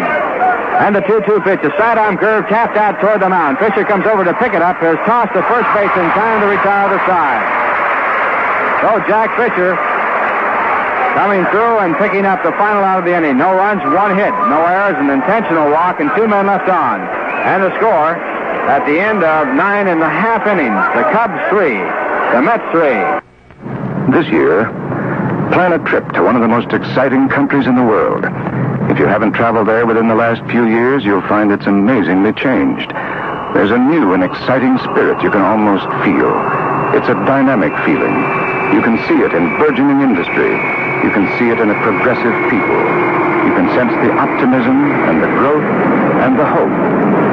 It's a nation filled with incredible natural beauty, too. Immense, majestic mountain ranges. Vast deserts where time seems to have lost its way. Tranquil lakes and broad, sweeping rivers. It's a country that seems to have performed a miracle. It takes pride in its past and looks confidently to its future. For the traveler, a visit can be an exciting, rewarding experience. This year, discover America.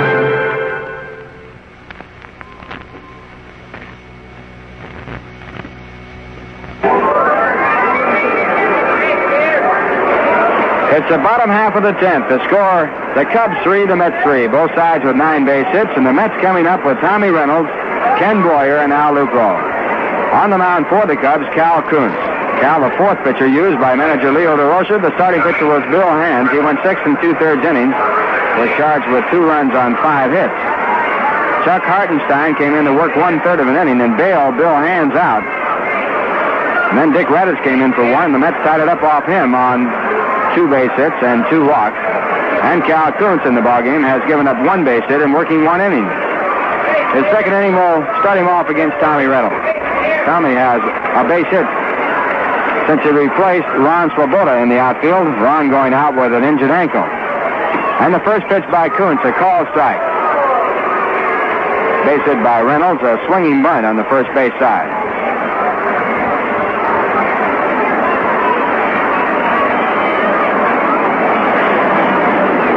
Ron Swoboda being taken to the hospital for precautionary x-rays. The curveball back is outside.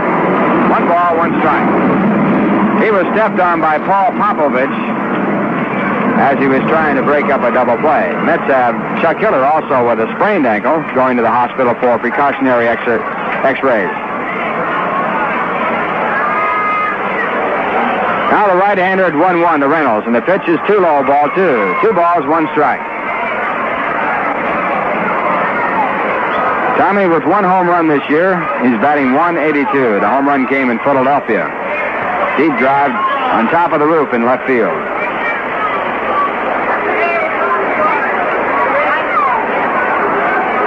And at 2-1, the pitch is taken low, ball 3. 3 balls, 1 strike.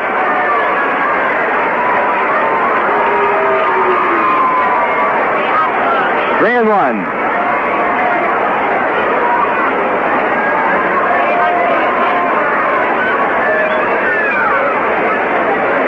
No action in either bullpen. 3-1 pitch is hit to deep left center field. It might go all the way. It's going, and it is gone. A home run, and the Mets win it.